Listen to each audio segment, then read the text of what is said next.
Good morning, guys. Welcome out to Revolution. We're going to look at Bart Ehrman's video, What is the King James Version? So this came out about a month ago, and so I want to continue going through a lot of Bart Ehrman's material. Now, most of this material has been rehashed from his 2011 King James lecture that he gave. He was invited to speak at Manifold Greatness. And actually, his lecture that he gave was a lot more lively than this. But I want to keep my finger on the pulse with a lot of what Bart Ehrman is saying. It's quite interesting to hear him talk about a topic that I know quite a bit about, and most people who follow this channel know a bit about. And you listen to the world-leading expert on the Bible, and he doesn't seem to know that much about it. He just sort of fudges his way through, and he lets you know why. He's sort of like, well, most people don't even bother with the King James. Most people just go with the, most scholars just go with the Greek and the Hebrew, or with modern translations, and the King James is just seen as something to mock and something to deride. So now I'm just going to check and see if my sound is working. Hopefully everyone's good today. Now I'll just King James of England, who did the King's Scotland, and then he was Protestant. He wanted. Okay, let's have a look. Okay, so that's working. That's good. Now I'll shut that down because it does play in the background there. So yeah, let's start this from the beginning. They do have a little bit of chit chat for a few minutes. But sometimes I do play those parts, because sometimes when you're dealing with someone like, say, Mark Ward or James White, like some of the most interesting things that came out of looking and examining the James White Peter Van Cleek debate was way before it started. They're just on stage having general chit chat, and you sort of get to the stage where you're like, hang on, everyone involved in this is a James White fanboy, even the moderators, everyone. And you're just thinking there's just such a bias here. And that came out just by looking at the introductory material. So yes, it might be a little bit boring, but for 3 or 4 minutes.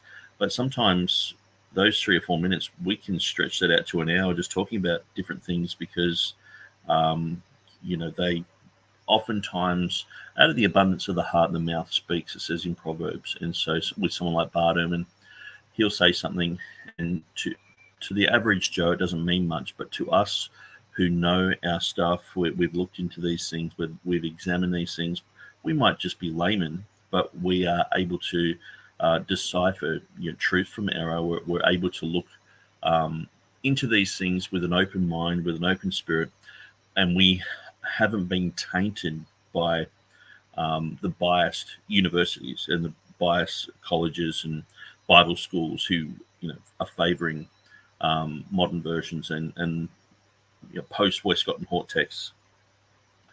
And so we've got Alex Cox. He's saying hi, Nick. Hey, Alex. So I'm going to start this straight away. I'm just thinking, is there anything else I need to say? Now, it's sort of good to get a little bit away from the TurretinFan thing, because, but I do appreciate actually going through and listening to a lot of what he's saying. It's actually solidified what I believe 100-fold, because he's sort of just clutching at straws whenever he can. He's trying to throw an argument out there, and I've been arguing about Easter for 20 years, and so he seems to just be coming around to my argument even after he's debated me. Like, I at least would have watched the 3 videos that I've done on that, because I sort of give everything away. I read the 3 articles, I go through them. And one thing I noticed at TurretinFan as well, he says that this channel is called the Nick Sayers Revolution. And it's not. It's Revolution Church, and my name is Nick Sayers. And so it's like it's the Nick Sayers Revolution. Like, Nick Sayers is on the scene, everything's going to change. It's like maybe he's just done that by mistake, but it does sound a little bit cocky. And so I just thought I'd put that there. Alex Cox says, Bart Ehrman is a quandary. He's a Greek scholar, but cannot converse in Greek. And that's most people in the academy. They're experts, but they're not really an expert at anything. It blows your mind that these people exist. I mean, it's like when COVID was on the scene, everyone was a scientist. Everyone had their opinion about what was happening. And people who watch the TV the most, they seem the most opinionated. But, it's like, I believe in the science or something. No, you believe in the TV, I think. So let's just we'll jump straight into this. Whoops, I've got that on double time. We'll just go with 1.25. If that's a little bit fast, I'll slow it down. But welcome to Miss Quoting Jesus, the only show where a 6-time New York Times best-selling author uncovers the many fascinating, little-known facts about the New Testament, the historical Jesus, and the rise of Christianity. I'm your host, Megan Lewis. Let's begin. Bart, how are you doing this week? Yeah, I'm not doing too badly. I was on leave last semester, on academic leave, and so and one would think that would allow one plenty of time to do everything one wants. Of course, most people think that you're an academic, right? You get the summers off, you get these sabbaticals. Oh my God, you got it easy. Oh my God, it's like no, and so but. Most probably because he's writing all these books against Christianity, against the Bible, and these popular level books that are coming out. He's making a lot of money from these, and so for him to be busy, that would be understandable. Now I'm going back into the classroom, so I'm getting ready for classes, basically, and which is great. I love undergraduate teaching, but it's going to be a bit of a shock to the system, trying to do everything I was already doing, plus now my day job. but I love the undergraduates, and I love the teaching, and so for me, teaching undergraduates is really one of the perks of the job, weirdly. So how are you? Have you survived the Christmas season? Yeah, I did. We're all good. Everyone's healthy, happy, and running wild. Did you get a rock, or did you get some presents? I got some presents, actually, okay. Although I would not have been surprised at rocks. I have a couple of fish tanks, and I'm always collecting interesting-looking rocks for them. Really? But no, I did not get rocks. What kind of fish do you have? We have a couple of betta fish, some angelfish, quarry catfish. There are some platies as well, and I'm going to get lottle as soon as I've got the tank set up. Wow. Okay. Good on you. Okay. Yeah, lots of fish. Oh, wow. My son really wants a dog. Well, we have a much dog. Sure. They especially when they're so much. I think I've told him the babies are not babies anymore.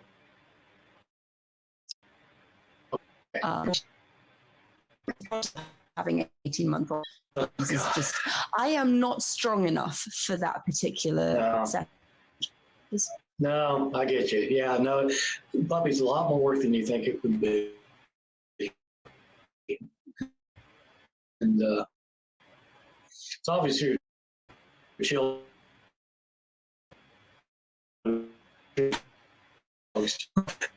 So because A is the Bible, probably the most well-known English translations of the Bible. We're going to look at how it came into existence, some problems that exist with it, and we might talk about why it's still so popular. And I have to say that I grew up with the New International Version, and it's still the one that I do. But the King James Version does still hold a special place in my heart. My childhood church was a very small church. Means for the congregation of my family was the Earl of really strong, sonorous voice. And when he gave readings for church, he always used a KJV. So as a child, that you have this like wonderful voice and this grand language. Just very, very, very. So Sorry, I know it was just whirring a little bit there, so I'm just going to just jump on my phone and just shut down some programs. Okay,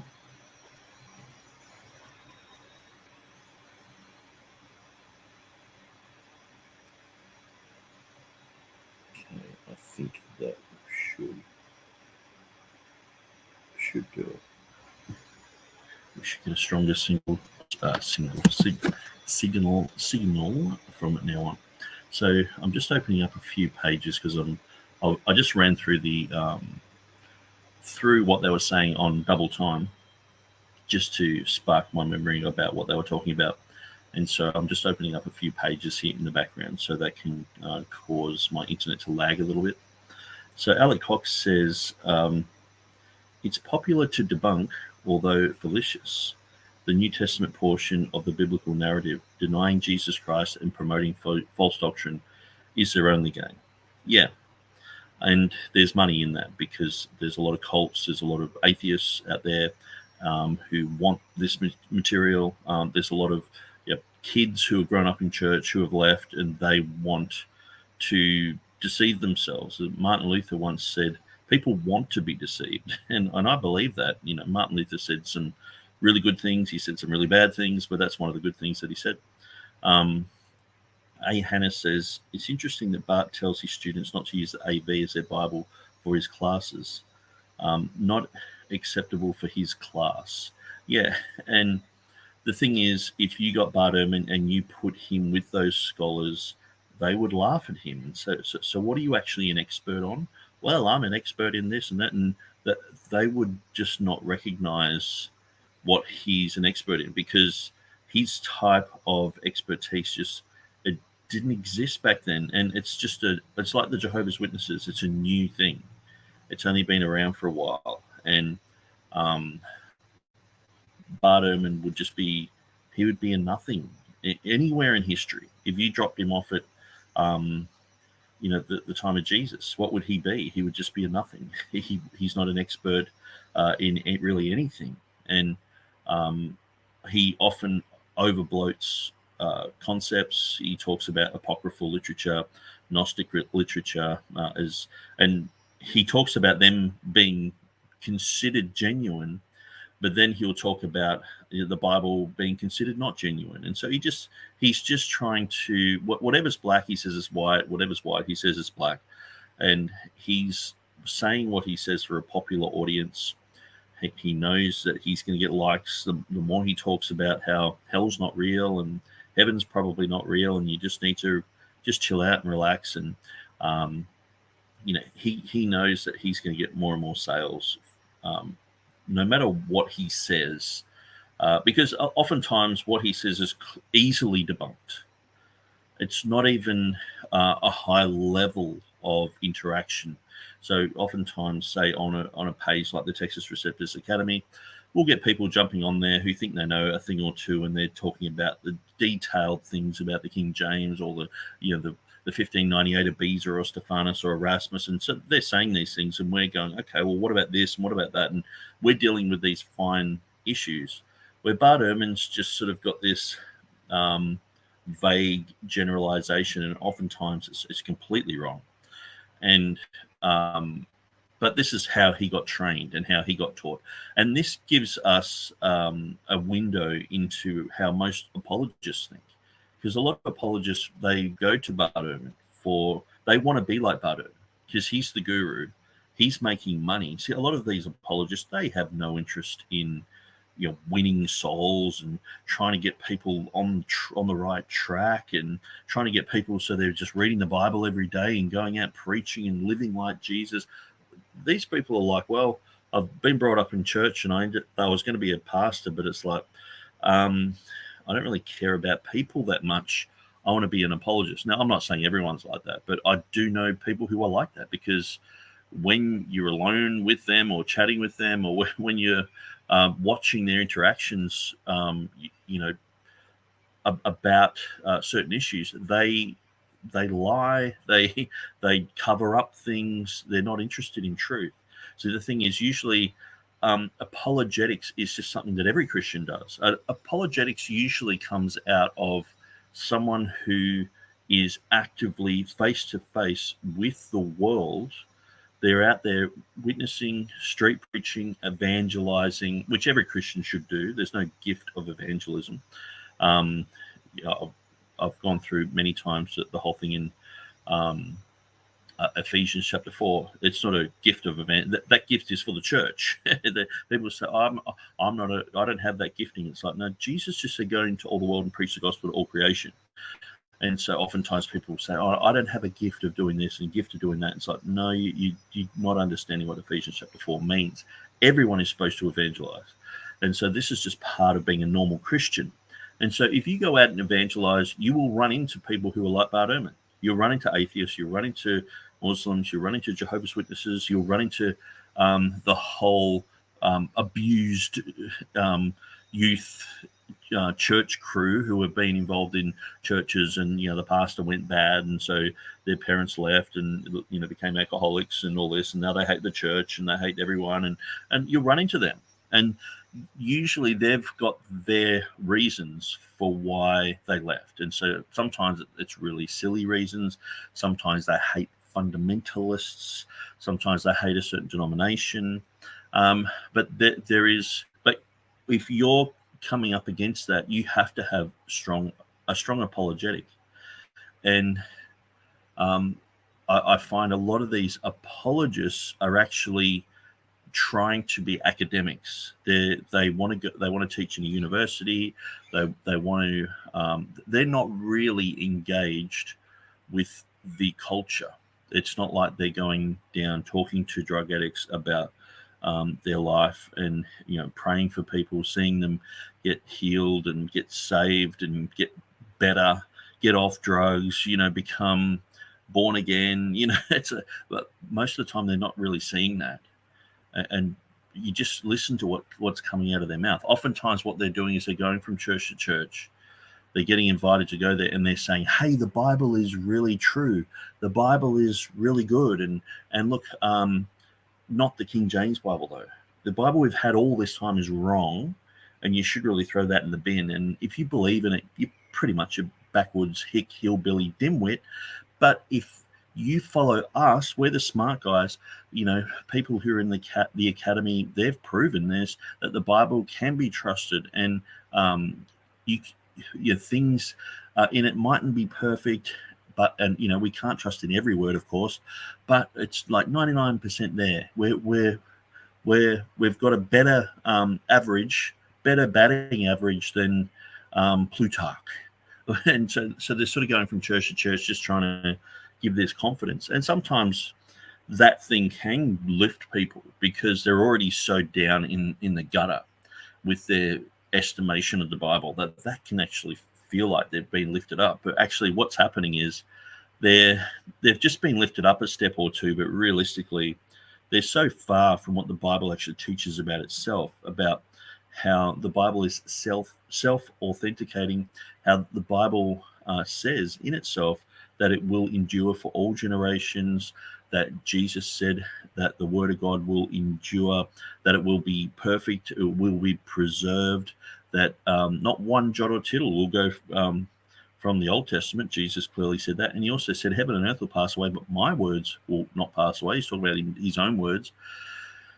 The Holy Spirit is spoken through the prophets. And when we look at the scriptures, it's amazing. When we look at prophecies, when we look at just how amazing the Bible is, and looking the scientific investigation into the Bible, things like how all the kings in the Old Testament are spelt properly and are in their correct order, even when it's talking about non-Israelite kings, which is, there's no document in the whole of antiquity that does this.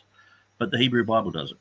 And so just little tiny bits of information like that can help, but when you start getting into the newer versions and they're swapping names and they're swapping genealogies and they've got the wrong location and the wrong animal and all this sort of stuff, it just destroys that cohesiveness.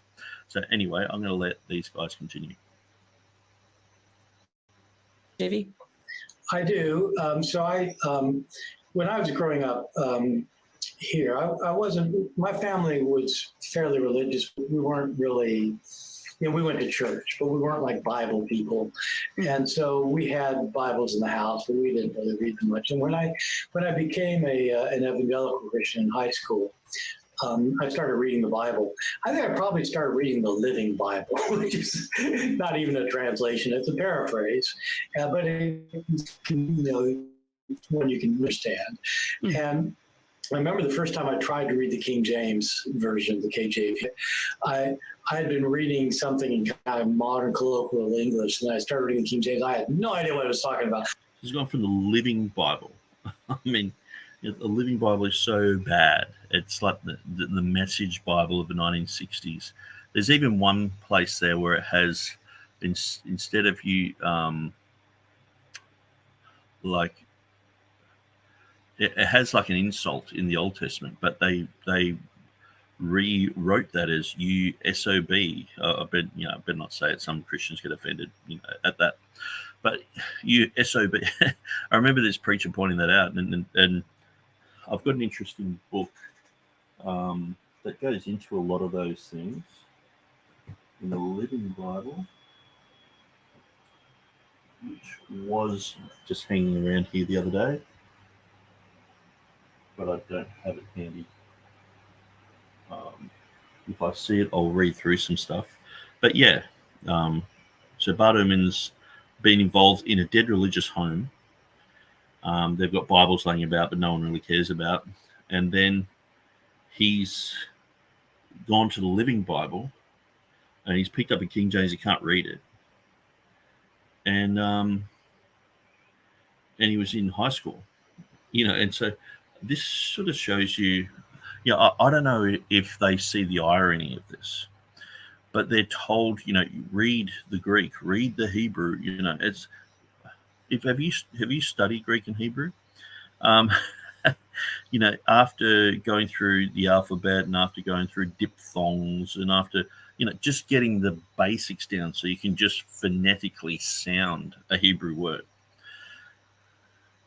It's quite a bit of effort. And in any language, you're learning the alphabet, Arabic alphabet. I've been learning Urdu for a while.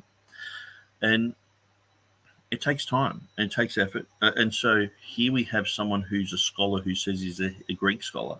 And no doubt he'll say, if you were to just be on the fly and say, oh, do you know Hebrew? Oh, of course.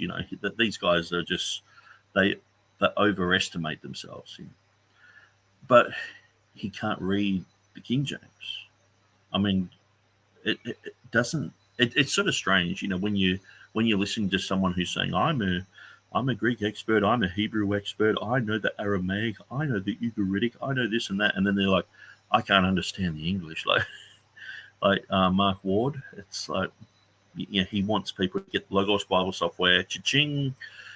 He wants them to, I don't know if he gets a percentage of whatever he sells with that on his videos, but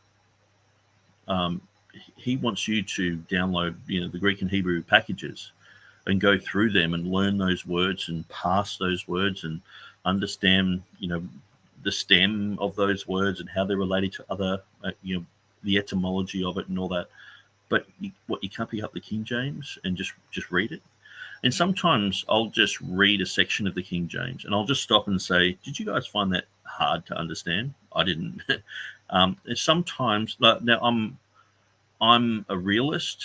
I've worked on the KJV 2016 edition. That's for people who find it hard. Now, most people who do actually find it hard are people who have English as a foreign language. And so I've preached in Papua New Guinea, and Pakistan, many other places where many people do speak English, but they don't speak it as a first language. Or if they might speak 3 or 4 other languages. And so that's why I did that for people like that, and also for translators, because some people translate from the King James into their target language. And so to be able to bypass, okay, well, that's what this archaic word means, and trying to go through it, it was just so that the translation into Khmer that I did, and the translation that we're doing at the moment into Urdu, so that we can go through and say, okay, well, this is exactly what it means. Here's the same wording, but here's that word updated into, that word has gone obsolete, or that word is, it's faded away. Yes, the grammar and syntax might be a little bit awkward there, but here you go. Here it is in an updated edition. So, I'm not blind to the fact that, yes, the King James can be hard to read, but the whole issue is that it's a 400-year-old book. We endure that because we know that that's where all the words of God are found. Where in these modern versions, they're chopping and changing words out here, left, right, and center. So you have 2,900 less Greek words in the Greek text underlying, like, say, the modern Bibles, say, like the ESV and NIV and other ones like that. But you have 8,000 changes in the Greek. This is talking about in the original languages. So that's a lot. Then when you're translating as well, there's a translational bias, there's a redefinition of terms and words, and there's people who just insist on having a lexical definition, and they don't understand the context, they don't understand Hebrew idioms or Greek idioms, they don't understand English idioms, but then they'll jump right over and formulate dynamic equivalence, thought for thought instead of word for word. Oftentimes this leads to huge problems in translation. So the issue is, it's not just about having an old Bible and we're just sticklers for an old Bible. No, we know that that's where it's a bit like if you were to jump in the latest Lamborghini, or you were to jump into a 1960s Chevy. Now, if the 1960s Chevy had, if you're going to go through a desert, and that gas tank is going to get you through the desert and out the other side so that you can get safely to where you're going, or you can jump in this new flash thing that's only going to take you halfway, you're going to get out and you're probably going to die of heat exhaustion in the desert. Which one are you going to go with? And so, yes, it's nicer in these other ones, and you can read them faster and all the rest of it, and you aren't, every, 3 or 4 verses, you aren't sort of jolted by an archaic word or a little bit of a syntax grammar issue. But wouldn't you rather be in the old thing and make it all the way than be in the new thing and die in the desert? You know what I mean? These new Bibles are teaching people to be little Bart Ehrmans with all their footnotes that say this verse shouldn't appear in there. Choose your own adventure Bible. Should these 12 verses be in there? Should the Pericope Adulterae be in there? Should the last 12 verses of Mark be in there? They're just a smorgasbord of heresy. And so we don't want that. We recognize that there has been a downgrade. That the Textus Receptus King James Version is a pinnacle of Reformation literature and scholarship. And since then, all that's really happened is there's been a downgrading. And it's gotten to the point where Westcott and Hort have their mess. Now it's almost at gutter level. It's to the point where it's so bad that you can't really redeem what they're doing at all. You just have to throw it out. You just have to ignore it, oppose it, expose it, and just say it for what it is. It's just an absolute mess. It's just as messy as any other cultic group, the Jehovah's Witnesses, the Mormons, the Roman Catholics. And half the time, these guys are in bed with these people too. They don't like to talk about Carlo Martini, the Roman Catholic Jesuit scholar who was part of the NA, was it 24? Him up until the 27th edition, I think he was part of that. So he was working with Metzger and Kurt Aland and Black and Whit Green and these other people. So they don't like to talk about the Jesuit influence. They don't like to talk about how the Bible societies have joined together with Rome, and these guys are the custodians of the text.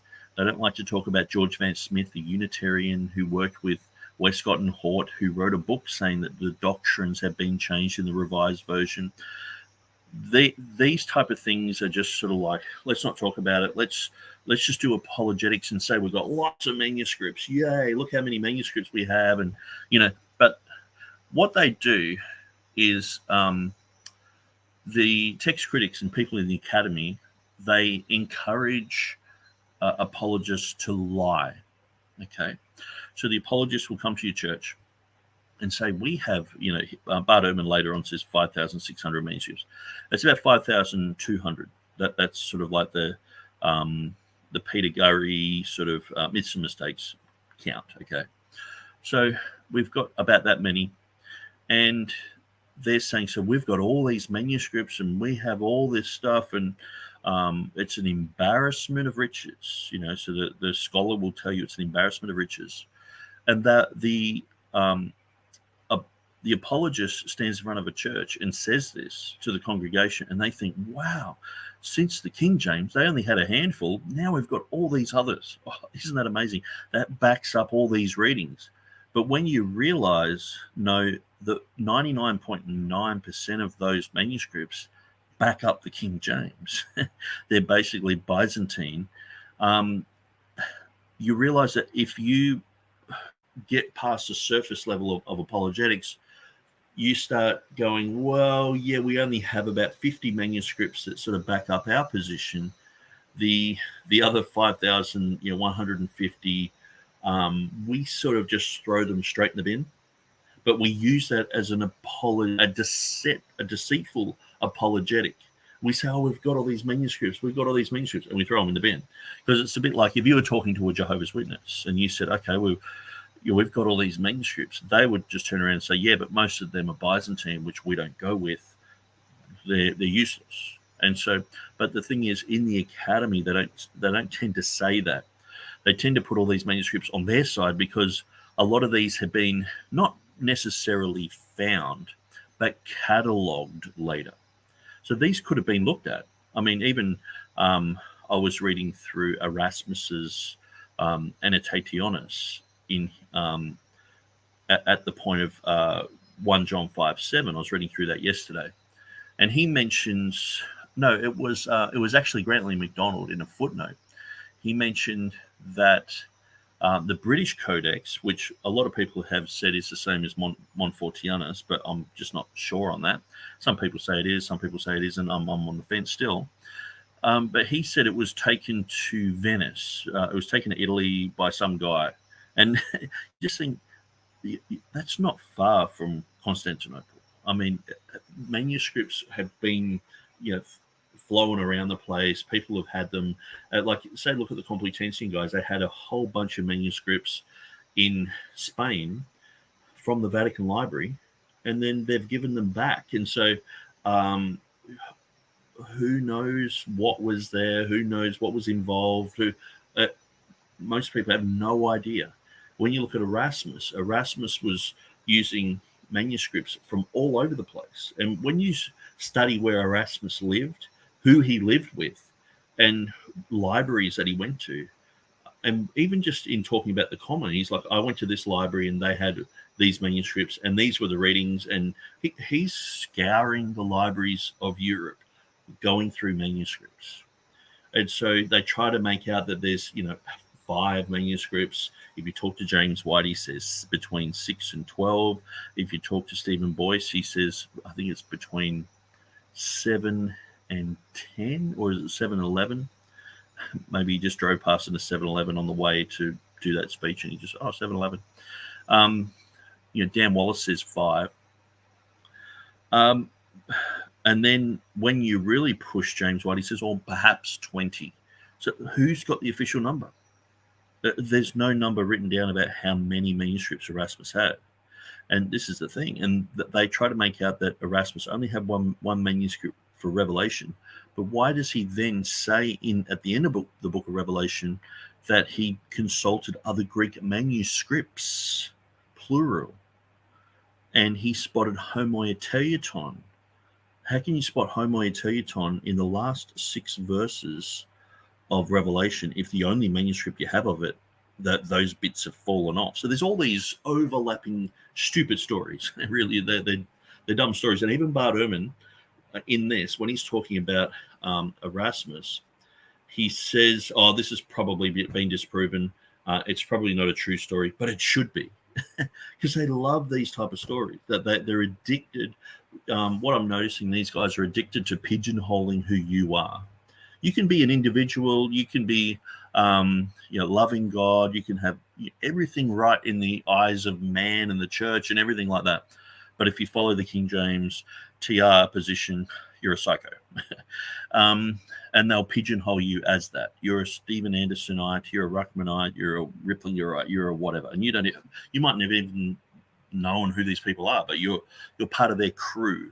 So they're addicted to pigeonholing you and putting you into a certain category. That's one thing I've noticed. Now, I did say I was going to say two things, and I was trying to read the comments with one eye, like a gecko, reading down the column and stare at the screen with the other eye. What was he saying? Oh, yeah, and you have to basically make up anecdotes. That's what they're addicted to doing. Anecdotes. King James is a homosexual. Oh, the translators were all at each other's throat, and they all created these marginal notes, and they didn't know what they were doing, and so they just put in the margin. They really had no idea, and Beza was probably against Stephanus because Henry Stephanus, Robert Stephanus' son, was only young when he collated some of these manuscripts, and so how could anyone that young? How can anyone who's 20 collate a manuscript? You're just the son of the world leading printer at the time, and 20, or most people are like, they're not even drinking yet. How would he know how to do that? My son didn't know how to pull apart an engine until he was 23. And so they just have this type of mindset that they're not understanding that John Boyce at the age of 5 had read the Hebrew Bible. People like Lancelot Andrews knew 21 languages fluently, not like Bart Ehrman does. We're talking about fluency here. And so anyway, I'm going to read through some of these comments. A. Hannah says, can't read the King James that was in high school. Yeah. I was reading the authorized version in elementary school. It just shows you the different level of scholarship here. We had a philosophy paper that the professor graded. He brought me into his office to tell me that he would have given me 95. 90 is the cutoff for publication papers, but he gave it an 89.9. It was too convincing. Yeah. Yeah, that's interesting. The paper was against abortion. Yeah, and the GPT thing is quite popular at the moment, and I saw there was this new one where you can have your own avatar, and you can ask it questions, and you can talk to it, and it'll answer back. So I said, so what do you think? Does God exist? It's like, oh, well, I'm not really sure. I'm like, well, who's told you that you're not really sure? And I started, I said, so do you believe in abortion? Well, I believe in reproductive rights, their rights that every human should have. And I said, so you believe that it's okay to kill the unborn? And then I basically taught it that it was like a Nazi. And in the end, it was saying, no, it's wrong to do that. And I was just sort of like, these things just have a bias. And just that you brought up, the paper was against abortion. But it's quite interesting. You start pumping in questions about the Bible, and usually it's coming against the King James, and it's promoting the critical text side, which is really bizarre. But then when you ask it to act like a scholar, and to act like you are a scholar that is coming against the main position that's held in the academy, and you want to write a paper against it, it'll actually start pulling out facts and stats and figures against it. And so when I was, I wasn't doing this and copying, pasting or anything like that, but I was going through and saying, okay, so what about unicorns? And it basically just said unicorns were a mythical creature, and I was asking, have they always been considered a mythical creature? And we're saying yes. There's not much evidence at all that people believe that these were real. So here's TurretinFan saying, yeah, it's all real. So, but that's in ChatGPT. The other one was this other bias thing. Anyway, that's a sidetrack. So it's the AV, not hard until you're taught that it's hard and told over and over again, systematic brainwashing. Yeah, and look, I have no doubt, because I was in a church that read the New King James, okay? And we just thought that it was an update of the King James. That's what most people were told and thought. And so anytime you usually saw a difference, you were like, well, it's just an update. But then we were encouraged to read a proverb a day.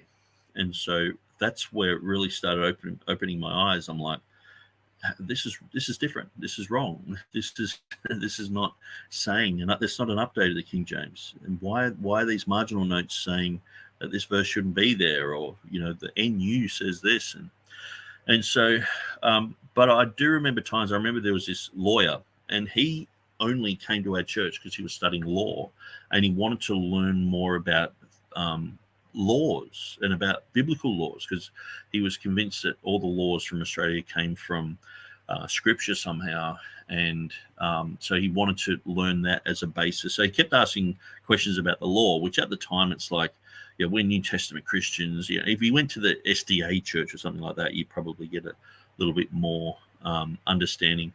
But I'd probably know more now and be able to show him stuff. But I was a little bit green.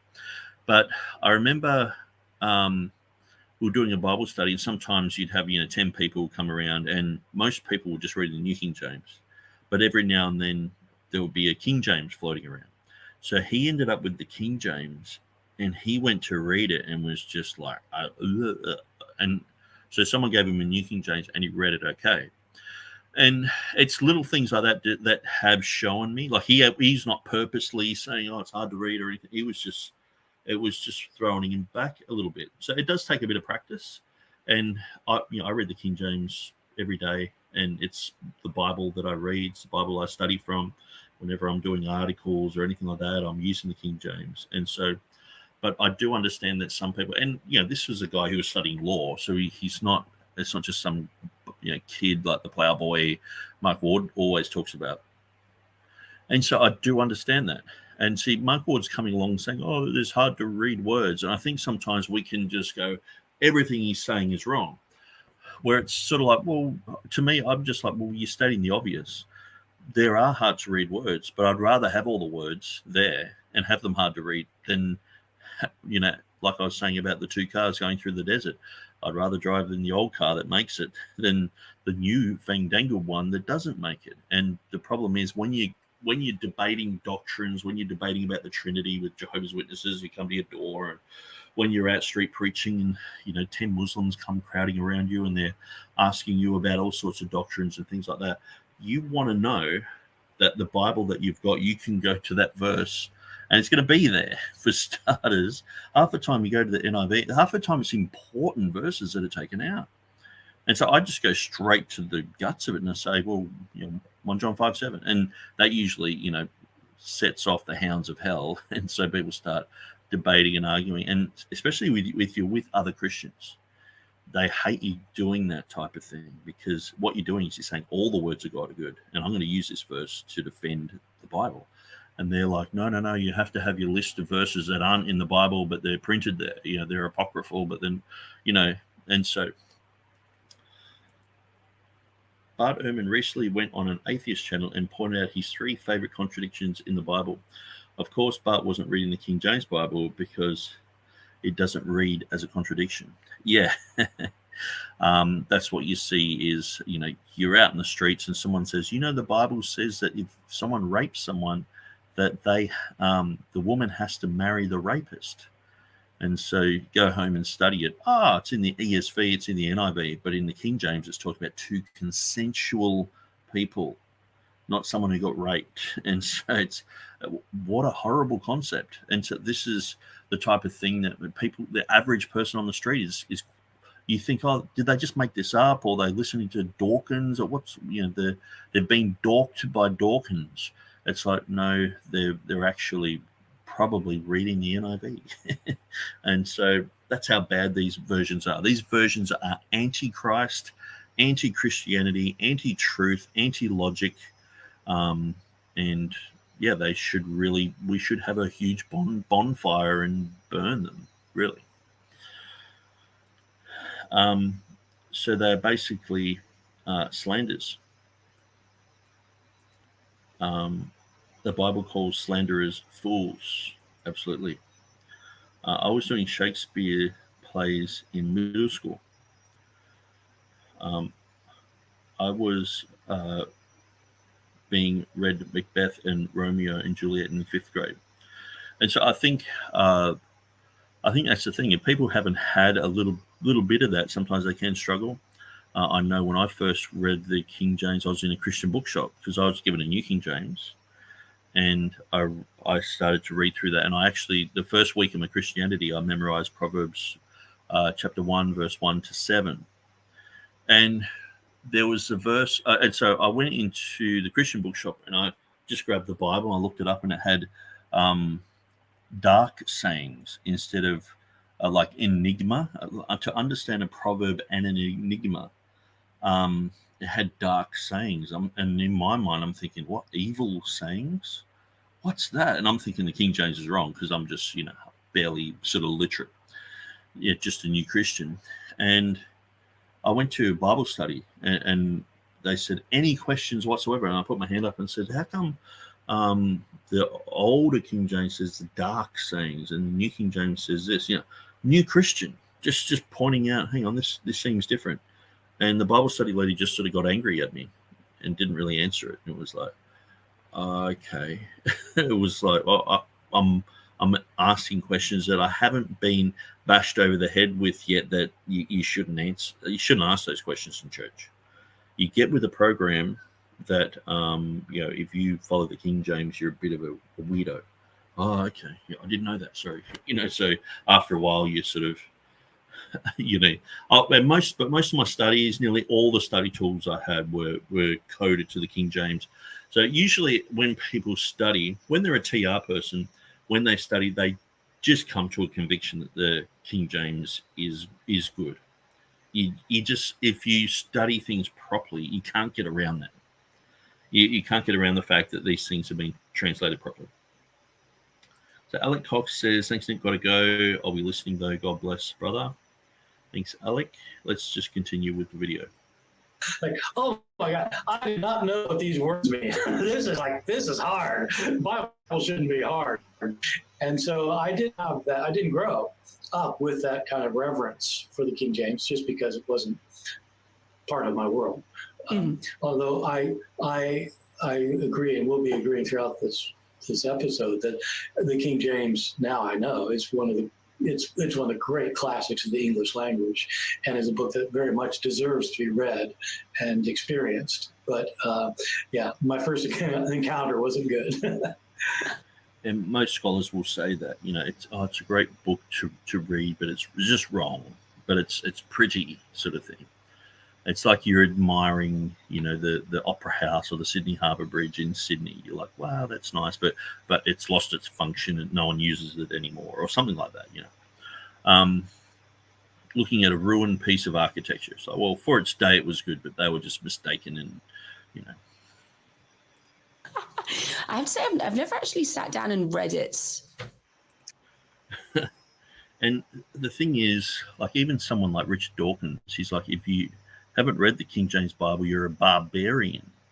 You're illiterate in the English language. And so, like, for someone who is at the level where they're interviewing Bart Ehrman, she's never sat down to read the King James. It just makes you wonder. But this is what you see throughout the academy. Is people, they're learning all sorts of obscure languages and all this sort of stuff. And then you come along and you're like, okay, so what about 1 Timothy chapter 3, verse 16? What about Psalm 119, verse this? And you start throwing things at them or just quoting the verses directly. But they have no idea what you're talking about, because most of the time they're not reading the Bible. A lot of the time they might be reading a modern version, but it's worded so differently that it's like they're hearing a different voice. they're hearing something completely different, completely distorted. And what I find is the modern Bibles placate to the whole woke agenda. It's sort of you just sort of hate what old white men have done anywhere. You just hate that. And so the King James Version, there was all old white men. And so what are you going to do with that? Well, you're going to reject it, and you're going to say that that's that's something it's for the patriarchy and all the rest of it. And that's where people like Jennifer Knust come on the scene, and they're considered heroes. But this lady, she's just interviewing Bart. But during this interview, she's making out that she's learning ancient Sumerian. And why are you doing wouldn't you understand English first? Even I've read through the ESV, the MEV, the Modern English Version. I've read through the vast majority of TR editions. Read the New King James hundreds and hundreds and hundreds of times. And, a rough count would be the New Testament 500 times. Listening to it over and over and over and over and over again for years and years and years. That's all I played when I was in my car. I was that guy, it's really boring. I had, at first it was tapes, and then I got all the CDs when that was all big. And you just constantly playing. And sometimes on repeat, you just got Galatians. It's just on repeat. Or you're just going through chapter 1, chapter 2, and you're just listening to it over and over and over until you're sick of that, and you go to the next chapter or the next book. And she's never sat down. She's never read the King James. Even just from a literary point of view, that's really sad to be. She would be, I guess, considering herself as an academic. It's like saying you've never read Shakespeare, but you're an expert in the English language. It's like you're missing so much. The KJV is wrong, but other translations have variants. Yeah. And they can never figure out, they can point out where the King James is wrong, but they can never figure out where theirs is right. And so that's one of the things. It's sort of like someone coming along and going, hey, 1 + 1 doesn't equal 2. Okay, I'm sorry about that. What does it equal? I don't know, but it's definitely not 2. And it's like, can you give us a bit more of a definitive answer? No. All of our mathematical problems, have errors in them. It's like, oh, okay. Well, sorry, ours don't. We don't have those type of stupid errors. Alec Cox says, Eshete, exactly. Mockers, Jude 1:18. How that they, Peter and Paul, told you that there should be mockers in the last time who should walk after their own ungodly lusts. Absolutely. These are the right two people to be discussing this. Never read it and can't read it. Exactly. I'm an expert on a King James Bible. Let's talk to Bart Ehrman, expert on the Bible, but the main English Bible, I can't read it. And she's like, I've never read it.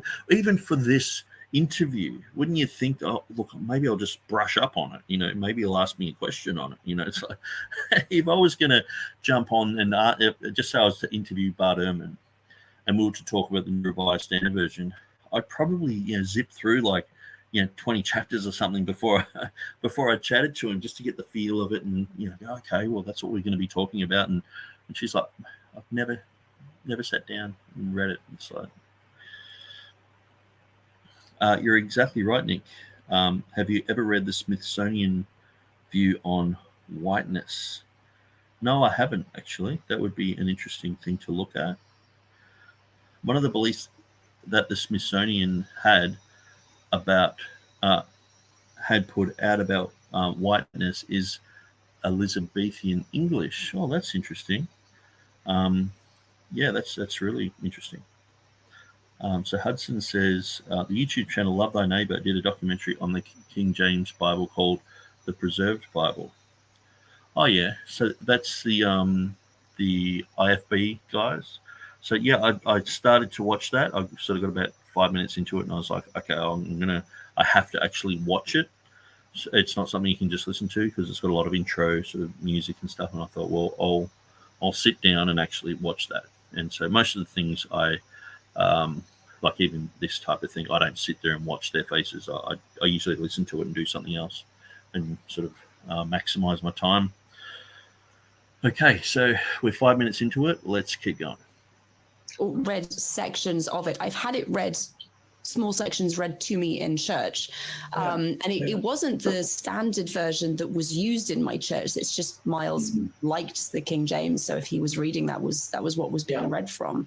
And actually, until I started researching this episode, I really had very little idea of what the King James version actually was.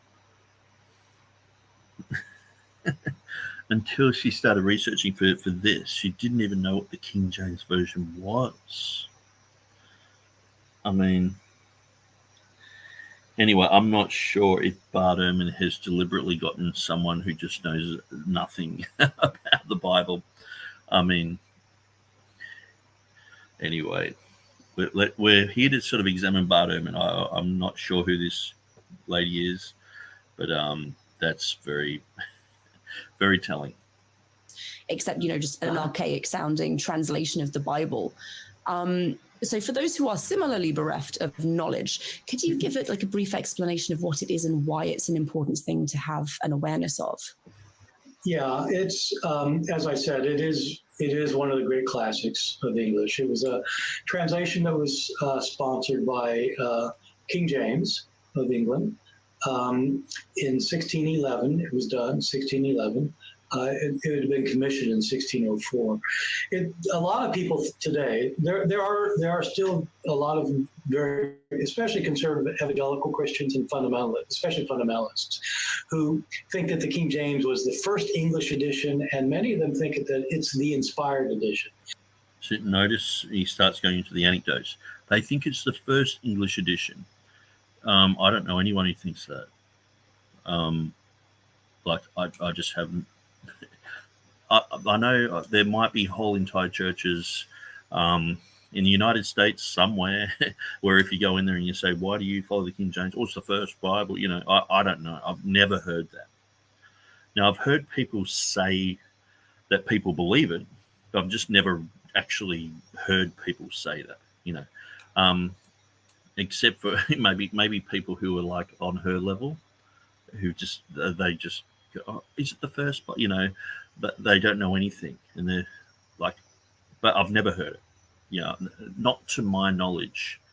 That and I deal with hundreds and hundreds and hundreds of people every week talking about King James issues, talking about different things in different Bibles, and I think wasn't this one of Timothy Berg's 7 common misconceptions about the King James Bible? And I was like, well, that's not a common misconception. I can't remember if it was one, but I'm pretty sure it was. Okay. That you can't use anything else because the King James was the... So he said, I'll just rewind that. So 704, he said 2 things here. A lot of especially evangelical Christians and fundamentalists, especially fundamentalists, who think that King James was the first English edition. And so they think it was the first English edition. Mostly fundamentalists believe this. The first English, so no Bishop's Bible, no Geneva Bible, no Tyndale Bible. If you're a fundamentalist, do you know that? I mean, where's he? How can I even respond to that with a straight face? That's just stupidly inaccurate. Ishati says, I've never met anybody in my life that believed that the King James Version was the first Bible. Yeah, me neither. And I've been in these circles for 20 years debating against all sorts of people, and on all different sides. I've had all the Ruckmanites against me. I've had all the James White fanboys against me. And never. This is America's top biblical scholar. It's like me saying people who read the NIV think that Codex Sinaiticus floated down on a cloud into Constantine's lap. That's what they usually think. It's like, who thinks that? No one. 0 people on the planet think that. But, let's not let the facts get in the way of a good story. He has another thing he says here. And many of them think that it's the inspired edition. Okay, so they think it's the inspired edition. So notice what I've found critical text people do is they mention things in passing. So oftentimes you have to do videos like this where you're slowing them down and you're saying, okay, so why don't you talk about one topic at a time? And oftentimes they'll bring up 2 or 3 things. So you're sort of like, oh, hang on, what did he say earlier? And so we believe it's the inspired edition. How many people do you personally know that believe that King James is inspired, like secondary inspiration type of thing? I don't really know any. Like, I've heard some people say, look, I believe it's inspired in as much as preservation carries inspiration there. And it's like, okay, well, that's definitely not secondary inspiration. But, this is the type of garbage that's been fed in the academy for years and years, that these fundamentalists, they believe in that the Bible's inspired. It's a secondary inspiration. God came down again and sort of worked on these guys and anointed them just as much as he anointed the apostles and all this sort of stuff. And so Ishati says, I've never met a fundamentalist that believe it was the first printed English Bible. I've never met anyone who says that. B Separate says, I've never heard it was the first English edition either. It's like, here are people who deal with this type of issue.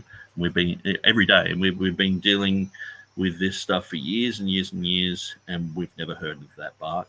And so this just exposes the illiteracy of Bart Ehrman. And as I said, he knows his stuff. When you're talking about the critical text, he knows his stuff on the critical text. If you were to ask him, what Grisback had to eat on a Thursday afternoon while he was, going through some variant in Galatians, he'd probably, tell you and give you a good answer. But at the end of the day, when it comes to the TR position, he has no idea. And it's like a Jehovah's Witnesses. Jehovah's Witness, they know a lot about the Watchtower magazine. They know a lot about the Awake magazine. They know a lot about the doctrines of the Jehovah's Witnesses, and the New World Translation, the Kingdom Interlinear, Greek. They know about these things, jw.org. But when it comes down to just knowing the scriptures, oftentimes they're out of touch. And so, or if I was to get a Jehovah's Witness to explain to me about the King James Bible and the Textus Receptus, they'd probably say pretty much exactly the same as Bart Ehrman says. That's how deplorable the scholarship is, where you probably get a better answer from the cults. You probably get a better answer, because I'm sure that people have pulled them over the coals that many times over some of their answers that they're like, oh, we actually should just word that a bit better. And so I know in the early days they didn't really have many answers, but I'm sure that now they're on the internet and with their jw.org website, they're probably a little bit better. But someone like Bart Ehrman, he's in his ivory tower. He's not interested in this sort of thing at all. And so he can just keep saying falsehood after falsehood, year after year. He can have the same story like James White. They just have the same story 30 years on, and it's still the same, even verbatim. The jokes are the same. The timing of, saying that the Aldine edition, Erasmus didn't realize that he was copying his own edition. Ha, ha, ha. And the applause sign comes up in the debate, and everyone goes, ha, ha, ha, But he was calling them the Aldine brothers in the debate. I was like, no, it's the Aldine Press. The Aldine brothers don't exist. You're thinking of 100 years later, the Elzevir brothers, who weren't actually brothers. They were the Elzevir uncle and nephew. And so it was just all these mistakes that he was calling the Aldine. It was just like, oh, get it together, James. But anyway, usually they're not interested in King James issues. So A. Hannah says, "Oh crap, it's not the first." Yeah, it's like, oh, like, have you ever met anyone who says that? I haven't. That you can't use anything else because the King James was the one that got inspired. So the King James was the one that got inspired. Okay, so this is sort of considered the world-leading expert. Let's see if he's accurately representing fundamentalist Christians here. In all that he said there is wrong. So he basically just made the same 2 points, but he said, the second point again, that we believe the King James is inspired. Now, that can be taken two ways. Okay, we can understand that the inspiration happened in the beginning, in the originals. All of us, we would think that all of us would agree with that. Bruce Metzger, who was Bart Ehrman's teacher, he didn't believe in inspiration. He didn't believe that the words were inspired. So you got someone like Dan Wallace, at least he believes in inspiration. He doesn't believe in preservation, but Metzger didn't believe in either. And so there's no such thing as inspiration. So where are you going to go with that? And so, but we believe, most Christians, you would hope most Christians would believe, that the originals are inspired. Okay, so we don't have the originals today, but we believe that what Jesus promised about those words carries through to us today, that he said, heaven and earth will pass away, my word shall by no means pass away. There's many verses like that in the Bible.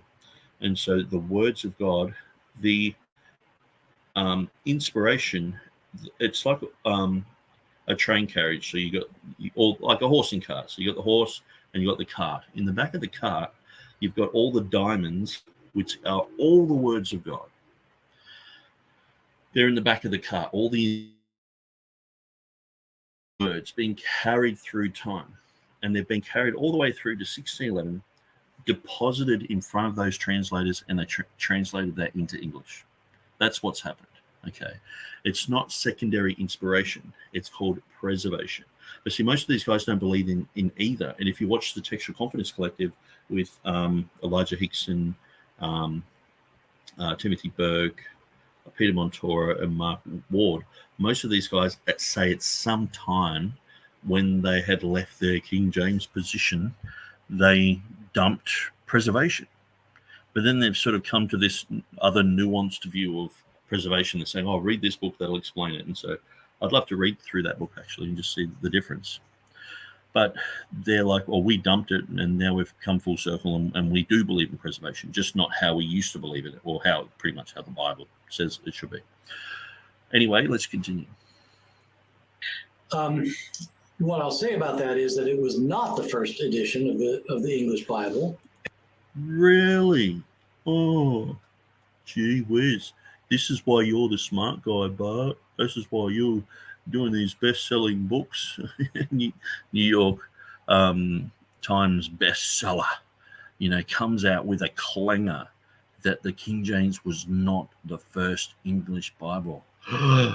Everyone just gasps at his infinite wisdom. I mean, why don't we know that? Just how dumb is this? Look, if I was listening to, I wouldn't even expect, Mark Ward and all these other guys are way more intelligent than this. I wouldn't even expect, who would do this? Who would say this type of rubbish?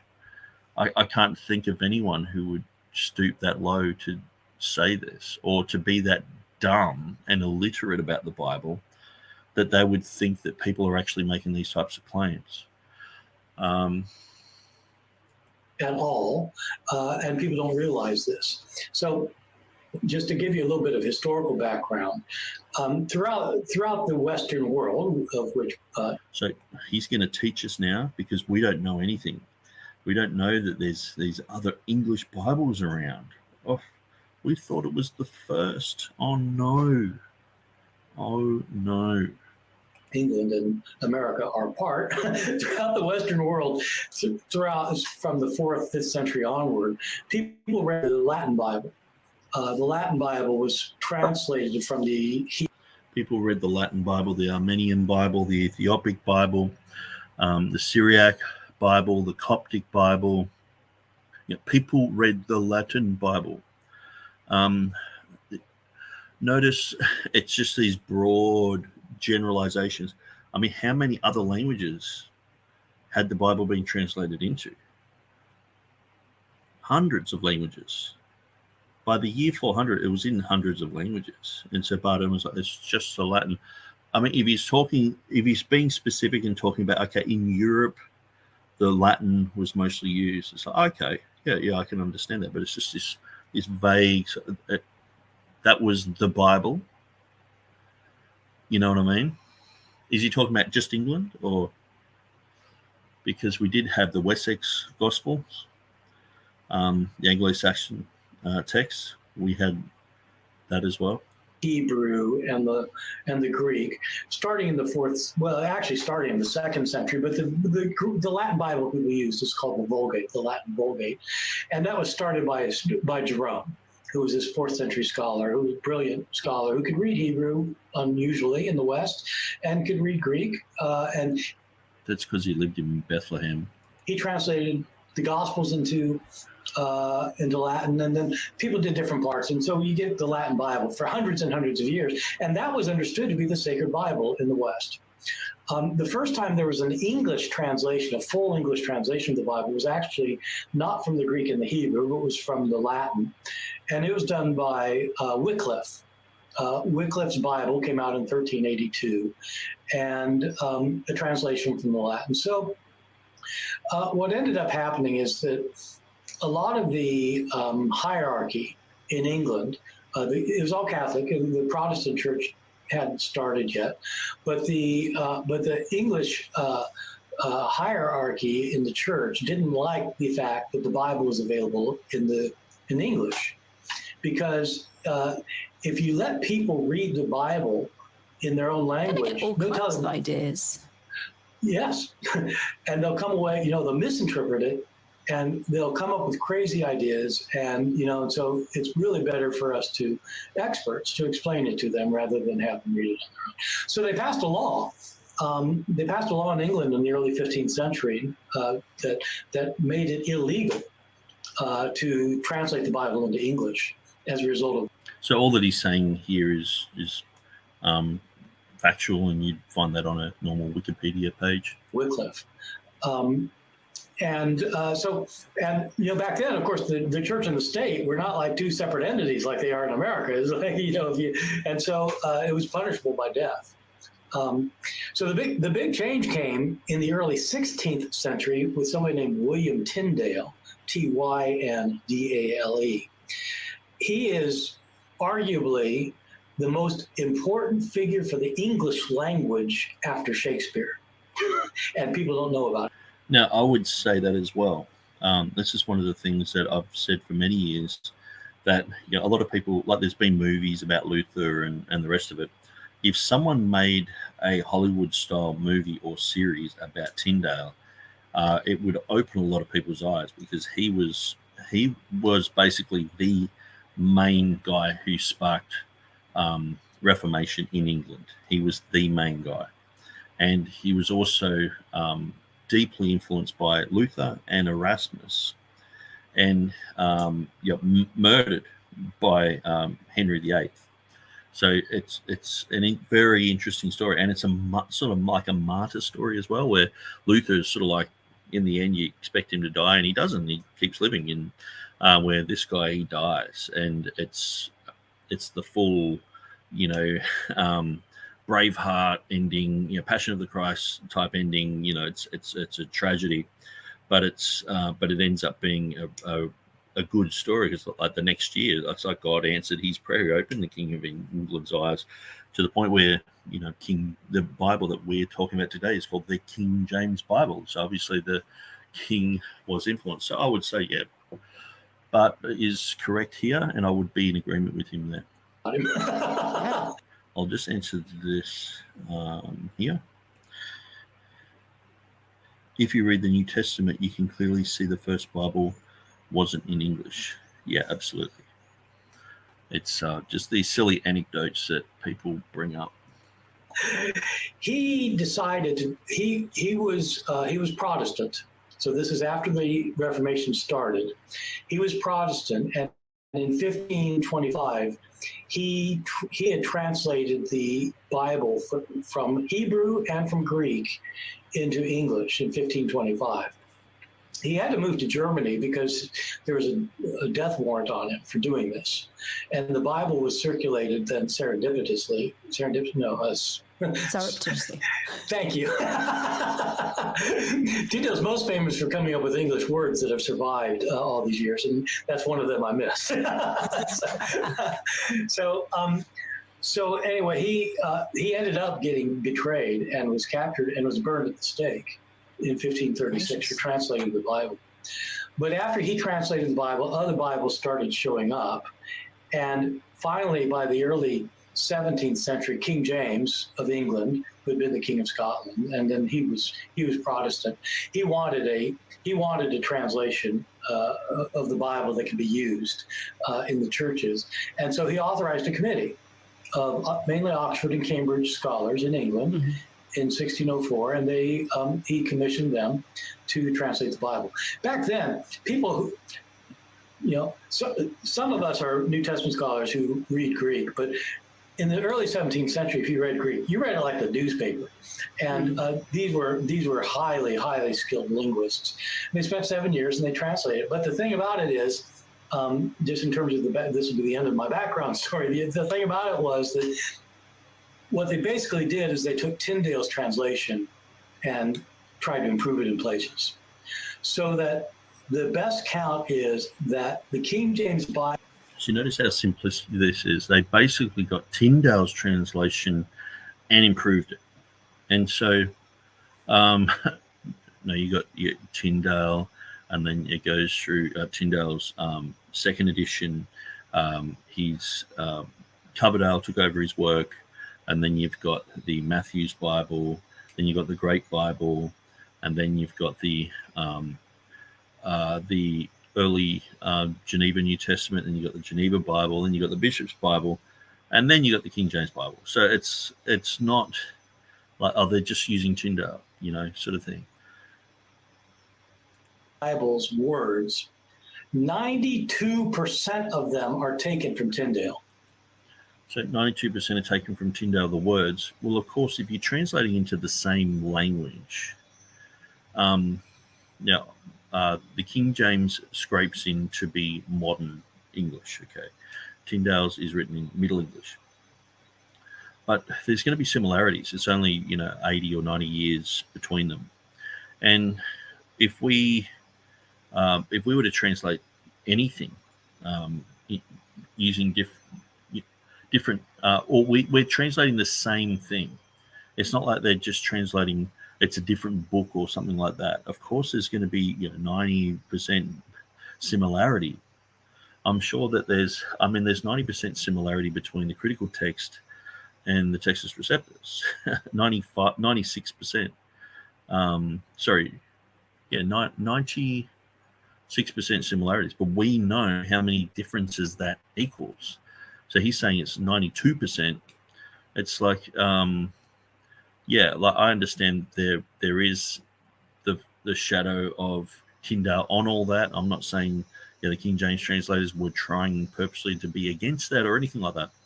But at the end of the day, they didn't just go with Tyndale, and it's not like they just plagiarized it. They've just copied it, and they've just changed a few things so it's a new one to please the king or anything like that. This is a really a basic way of explaining everything. But anyway, let's just let Bart continue.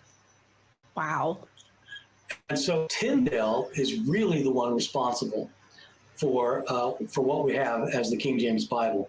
And the translators of the King James Bible admitted it. I mean, they said so in the preface. They said, we've taken a good translation to try to make it better. And they really just took over the Tyndale and updated it a bit.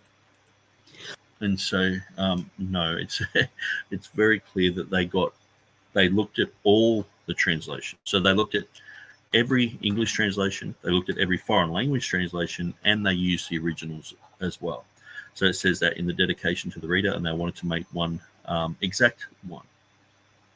So then if you read the translation, translators to the reader, it clearly says that they made from many good ones one principal good one. Not, we just used a Tyndale.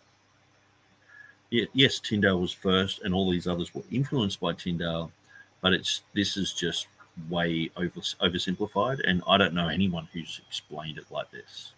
Or they've just used Tyndale. Yes, Tyndale is, it's like saying the Ford motor car. Obviously, every car that came afterwards was influenced by it, but you wouldn't say, okay, the 1964 Chevy is basically just it goes from the first Ford to then.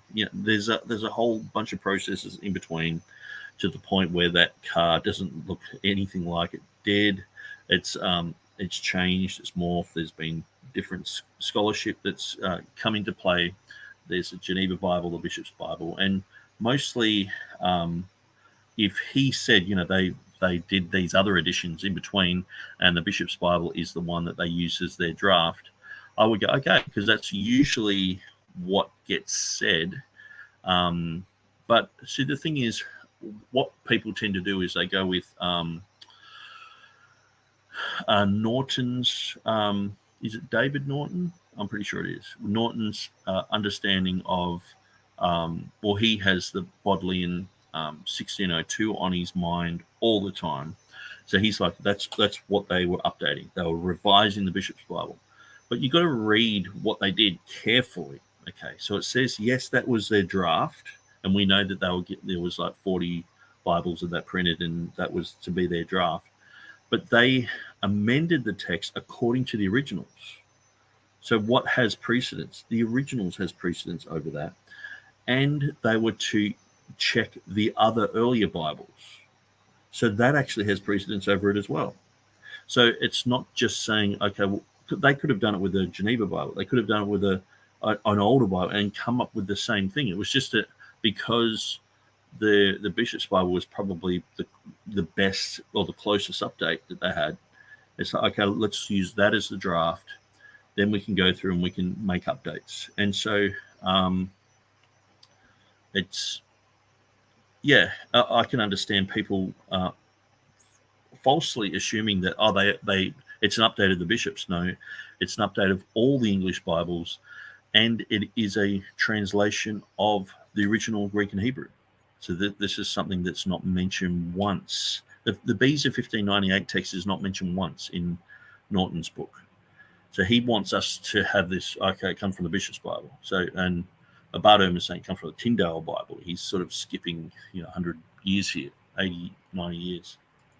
When they said they tried to make it better, did they have access to different manuscripts that Tyndale didn't, or was it more trying to make it more understandable maybe to the audience? It's mainly making it more understandable. Okay, so here we go.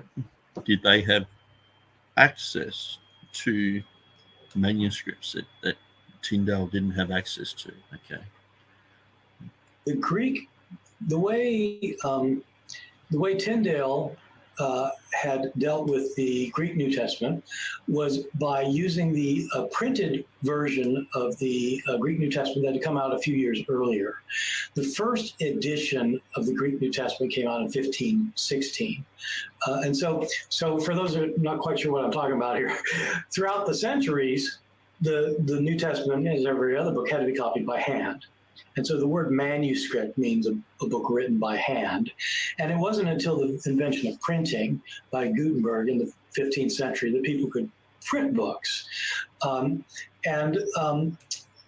It wasn't until 1516 that anybody took a few manuscripts and compiled them and put them into and then printed a Greek New Testament. And so that was Erasmus. Actually, no, the Complutensian guys had done that in 1514 in the New Testament. And so, but theirs wasn't published until 1522, but it was still done before then. So he's saying this is the first time they've ever gotten together and done this. No, it's been done before. In 1516. The problem was that Erasmus didn't have access to a lot of manuscripts. He didn't have access to a lot of manuscripts. How can we prove that? You can't. Actually, when you look at the life of Erasmus, it's like the opposite. Now, what I'll quickly do, I'll just put my website up here. And we'll just go through a little bit of the story that I've got on my website about Erasmus, because it just seems so silly to say this type of thing. But obviously, Bart Ehrman, he doesn't really care about these facts. He's just interested in selling his books. And so, now in his earlier life, he was Augustinian. Now, he used to copy manuscripts. That was part of what he did. And so he was mainly self-taught in Greek. He had some learning from George Hieronymus of Sparta. Okay, so talking about Greek. And then we look at the travels. Okay, so he's born in Rotterdam. So he's got, so pretty much you can imagine if he's there in Rotterdam or these earlier places in Gouda or Deventer, you would expect that he would have known manuscripts from these areas where he's learning Greek and Latin. He's going through and reading these books and looking at manuscripts. Now, up until this time, you've got to understand, before Aldous, nothing was printed in Greek, because the reason that it took so long between the 1453, 1455 era of printing, the reason that it took so long, it took another 50 years for things to get printed, was because most languages, the Latin, the English, they had, the 24 letters, 26 letters in, I think that was in Latin with some of the acute symbols. But then you have Greek, they needed 2,000 letters. So that was to put in all the breathing marks and all the accent marks and things like that. And so that's why it took so long. So Aldous did that. So he, so here we have Erasmus. He went and lived in England. And so he was there in 1505. And so by then he's actually written books about Greek. He's collected 3,000 proverbs in Greek, and he's printing that, called the Attica. And that became published in English and became one of the foundation stones for the English language, which is quite interesting. So he became part of English high society, became good friends with Thomas More, and met with Henry VIII. He did Praise of Folly. And then he went to Italy. Okay, so he's in Italy, and he was studying Greek. Erasmus, he lived with Bombascio. So Bombascio, he was the guy who became the curator for the Vatican Library, who ended up giving him the 365 readings.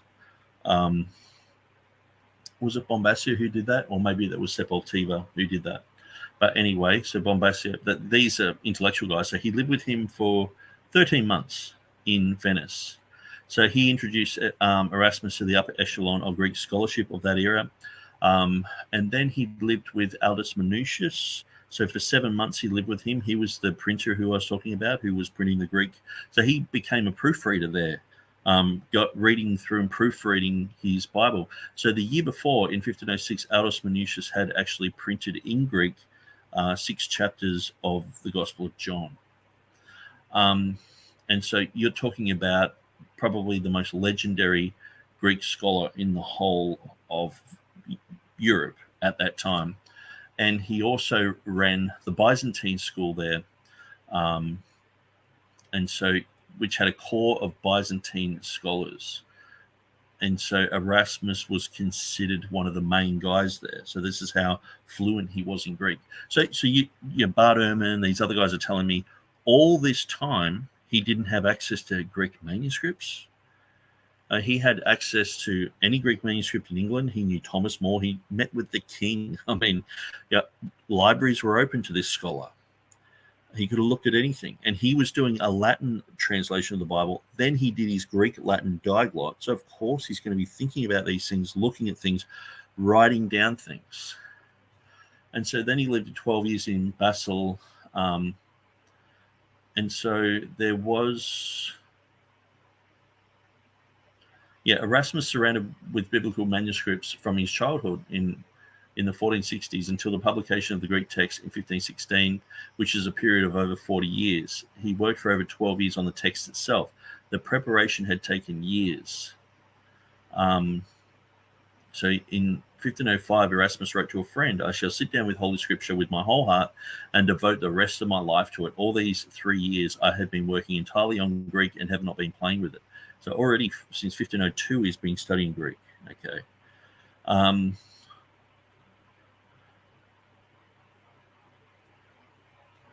So while Erasmus was in Italy, he spent all of his time devouring the libraries, says Durant, comparing two codices or the more correct reading of some intricate passage was his passion. Erasmus states, "It may easily be guessed how large a part of the usefulness of my work would have been lacking if my learned friends had not supplied me with manuscripts." He went to Basel, weighed down with books and copious notes on the New Testament. Weighed down, yeah, he's got a massive amount of information for his New Testament. And so, in fact, when Erasmus's own collection, it was so large and valuable, it was covetously seized by customs when he left England to go to the continent to finalize the Greek New Testament in 1514. He protested, saying, "They've stolen the labors of his life." The manuscripts were returned within a few days. So all the labors of his life, I mean, but he only had like 5 manuscripts, apparently. Like, can you see how ridiculous this claim is? And what was stopping him from going to the Vatican Library? He was in Italy, he was in Venice, he went to Rome. And I've often said this, like, people are like, well, he didn't see Codex Vaticanus. And it's like, okay, so I guess, one day he was just walking up the stairs, and this is the type of anecdote that they make up about Erasmus. So I thought I'd make one up myself. He was walking up the stairs, and then all of a sudden this green gas just started coming out of the Vatican. And he was like Scooby-Doo style. He's like, and he just fell on the ground. And then he woke up like hours later and felt like he'd been poisoned or something. He's like, I just wanted to go in and see those manuscripts. So he tried again, walked up the stairs. The green gas came out again. He's down again. Every time he went there, 30 times he tried and just fell over because of the green gas. That's a more plausible story, than half the other pieces of rubbish they're making up. I mean, they're saying that he didn't have 5 manuscripts to work with. In Revelation, 1 manuscript, What were the Greeks reading? All the people in the Byzantine school there, what were they reading? They're like, none of us have got a copy of Revelation. Sorry, we don't know what it says. None of us have even seen one, No, it clearly says that the eldest guys had copies of Revelation and they were going through them. And so, I mean, isn't it easier to understand that he went to the Vatican Library and looked at everything, that he went to all these libraries, that he went to universities and he scoured their old manuscripts and looked at things and talked to other scholars who are probably doing similar type of things and data mined them for all this information, writing down things, variants, and Latin and Greek and Hebrew things, and so I've got a whole section here of manuscripts that he looked at. But it's only when you really look at his biography does what Bart Ehrman and James White and these other guys say seem very stupid and silly. If Tyndale added 1 + 1 and got 2, and I added 1 + 1 and got 2, did I copy Tyndale? Exactly. And that's the thing. They you plagiarized Tyndale. They copied Tyndale. It's like, well, they're copying, basically the Bible. I'm sure if we were to get the German Bible and we had to, do a translation of it, we'd probably come up with a similar number, sort of thing. So, yeah, it's silly things like that. Anyway, let's just continue. There are some books of the New Testament where he only has 3 or 4 manuscripts. Some books where he only has 2. 3 or 4 manuscripts. Somewhere he has 2. Book of Revelation, he basically had 1 manuscript. He basically had 1 manuscript for the Book of Revelation. That he was basing his thing on. I had written copy from earlier, centuries earlier, and unfortunately, the last page of the Book of Revelation was lost. He didn't have. And she's like, it's almost on cue. I know she says she doesn't know much about this, but it's like, I don't know why these people, they go for this humorous thing. Like, can you imagine me making up these type of stories about, critical text people? Half the time I wouldn't have to make up stories. I'd just tell the truth. But can you imagine if I said, the NIV translators, they when they got to the last page of the Gospel of Matthew, it was missing. And they're all laughing and like, what? Have you ever thought outside of the box that that's not true? Have you ever gone, I'm going to investigate that and look into it? And you just read Erasmus's annotations and he's like, I'm checking these other Greek copies, plural. So he's checking more than one. It's like, well, that's a problem. When Tyndale translated, he had to translate this edition that Erasmus did, and the King James translators used a later edition of Erasmus. So the text isn't very different.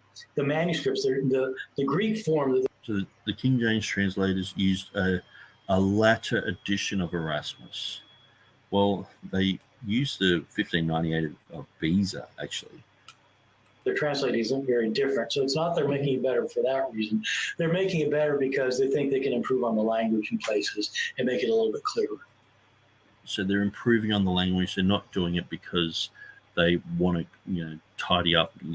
It's not a final TR edition like most of us would believe.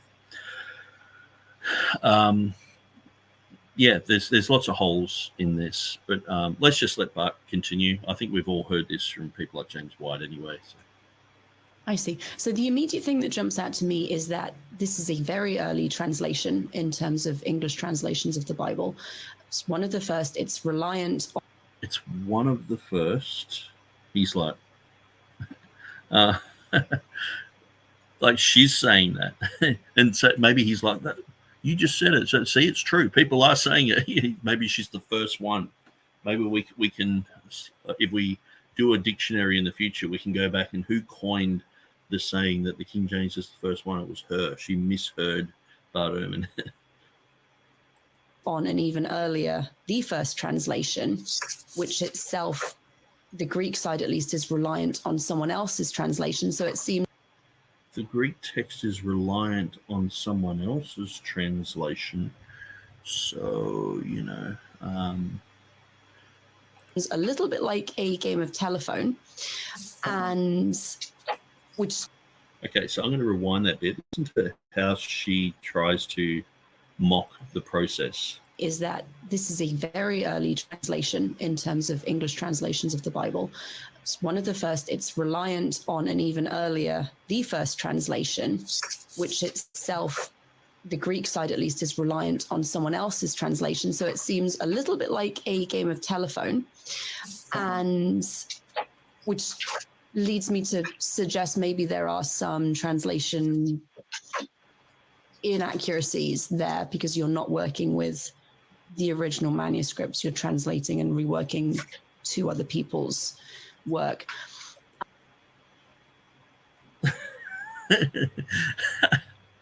It's almost like just it's like if you hear two people just arguing on the street and you just walk past and said, hey, you're saying this and you're saying that, and they're both looking at each other going, well, we didn't say that. I saw Bart Ehrman sort of going like wondering where she was going, but at least she was like, yeah, it's like a game of telephone, you know. It's then he starts smiling and going, yeah. Well, we don't care how you get there, just as long as you think that it's wrong and it's a bad translation. Yep, you're on the right track. It doesn't matter how you get there. You can demonize anyone. You can, you know, twist the facts, and you can make out these guys are the Three Stooges. And as long as you get to the point where the King James should really be flushed down the toilet, good on you. You're coming around. So Ashati says, unbelievers like Bart Ehrman, I would expect to mock. Indictment is really on those who profess to believe in Christ and commit such similar acts. And this is the thing, like sometimes you educate people who are Christians and they keep going on with it. And to me, it's just like, they're just not saved. Christians don't do that. Christians are people of truth. Christians are people of honesty, and they won't repeat rubbish like that. And so, yeah. But my main question is, if the King James Version is this old and reliant on so few manuscripts, given that they're reliant on so few manuscripts. Okay, so she's getting that from what Bart Ehrman said. It's that old, it's 400 years old, and it's reliant on so few manuscripts. Been so many more manuscripts discovered and translated and worked on, why is it that people, or some people, think the King James is still the authoritative English translation? So it's a question, but it's really a statement. People who believe the King James, you know, based on these flimsy amount of manuscripts, they're idiots, because we have so much more information now. It's almost like, you know, it's sort of like a question statement sort of thing that anyone would go, yeah. Why would you just go with only a handful of manuscripts? Why wouldn't you go with the thousands that are being found? What are they even looking at them? Are they even thinking about them? And so, you know, this is the average type of apologetic that you see. This is why I usually, you know, sort of taunt apologists and just say, your bibliology sucks, bro. your apologetic is so lame. I mean, because I was an atheist. I didn't believe in Jesus. I used to mock it and say, you know, Christians are dumb, and you know, I had my own things about, you know, how Adam and Eve could have, you know, Cain and Abel, but where did the children come from? Did they have sex with Eve? And I had all these dumb things. I had no idea. I'd never read the Bible. I just heard it on a show or something, and half the time I'd make it up as I go. So Shati says, it sounds like MSNBC anchor with that line of questioning. Yeah, it's really baited. So what about the manuscripts? Okay. We don't know how many manuscripts Erasmus used. We have no idea. As I said, James White says between 6 and 12, but if you press him, he'll say 20. Stephen Boyce will say between 7 and 11, or 7 and 10, or something like that. I can't remember the exact number. Dan Wallace says 5, and they all usually say 1 manuscript for Revelation. And then they make this huge jump 100 years later and say that's what the King James is based on. Just those. But even in Stephanus, he had an apparatus with 16 or 17 different manuscripts that he went to.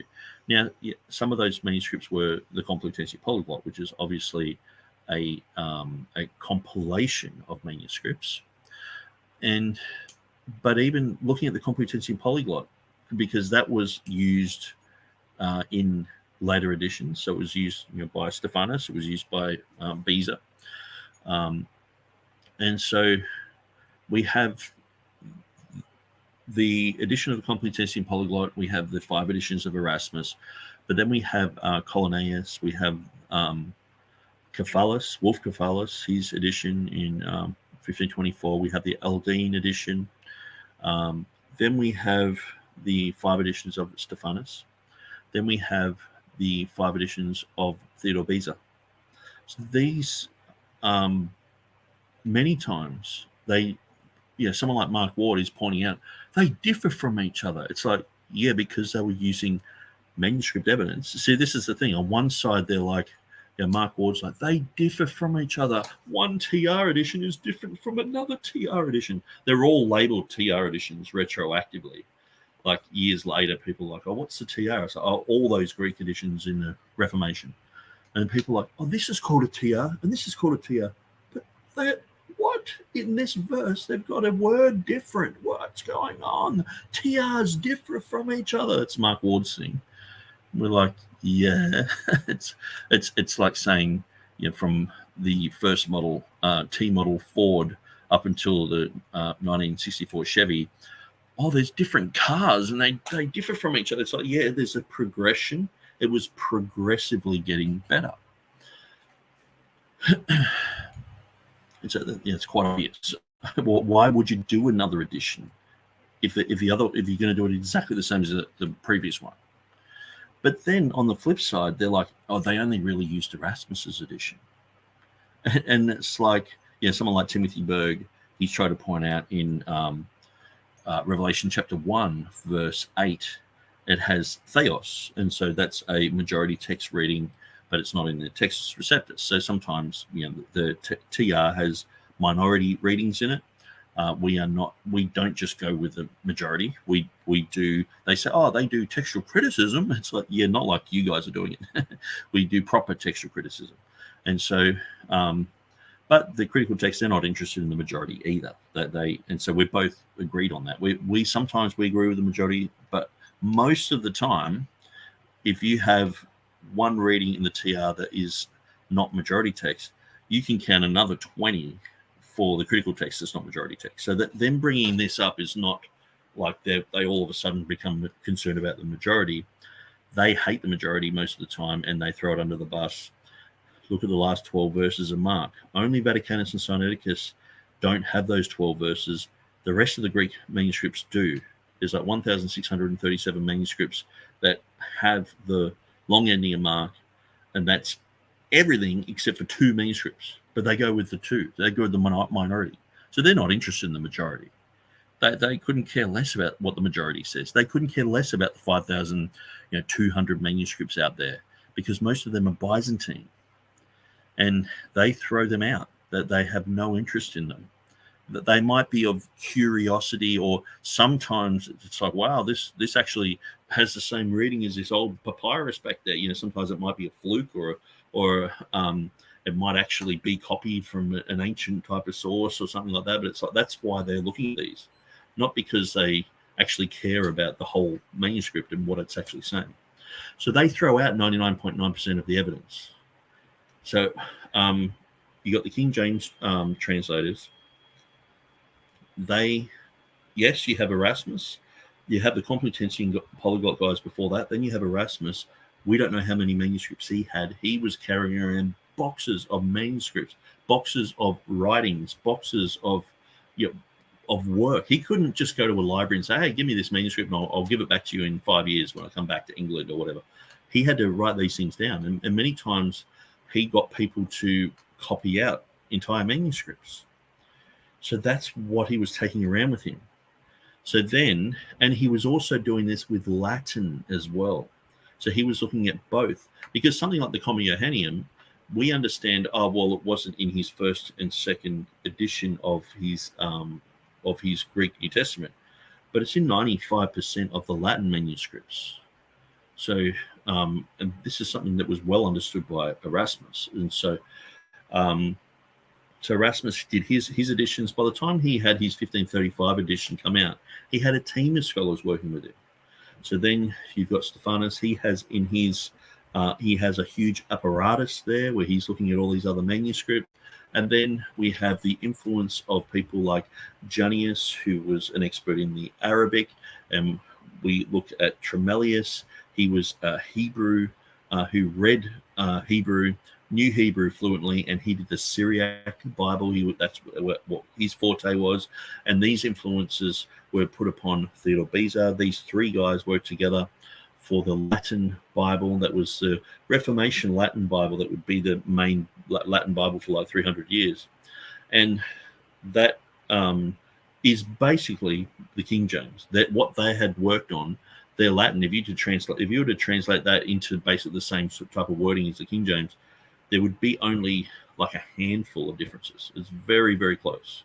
And so you have this huge influence in the close class of witnesses with the Greek, with the early church writers. So Erasmus and Stephanus and Beza were very interested in what the early church writers had to say.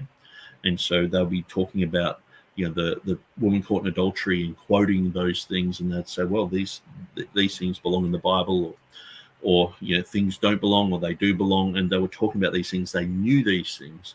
Tremelius and Jenius, their influence was outside of the close class of witnesses, but it was verifying the Syriac is saying this, the Hebrew idiom is saying this. That's why we brought it across into Greek like this, and that's why we can translate that into Latin like this, and then that can play into how things are translated into English. So all this type of influence was happening, and all the while through, they're looking at manuscripts. What manuscript did Erasmus look at? He was able to, through Bombastius and through Sepultiva, he was able to get 365 readings of Codex Vaticanus. Codex Beza was named after Beza, so he gave it to was it the British Library in 1581. He gave that manuscript to them and said, it's an interesting manuscript, but I wouldn't probably copy it or go with any of the readings. But it's just sort of like a curious sort of document. It's an ancient document. That was like 5th century. And so we're looking at that. Erasmus looked at Vaticanus. Beza's looked at Codex D. And so they're looking at these things. They're looking at old manuscripts. There are lots of things that we know that they had, which we have no idea what they are today. So say in Revelation 16:5, Theodore Beza mentions that he had an ancient manuscript with the reading in it. And we don't know what that is today. No one knows.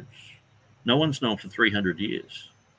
And so during Beza's day, all the scholars of that day, all the King James translators, even the Dutch Statenvertaling guys, they were all like, yep, we're satisfied. Beza's manuscript, his ancient manuscript has this and that. Do we know what that is today? Everyone's just all of a sudden going, oh, he had this ancient manuscript. And for so long, it was considered a conjectural emendation.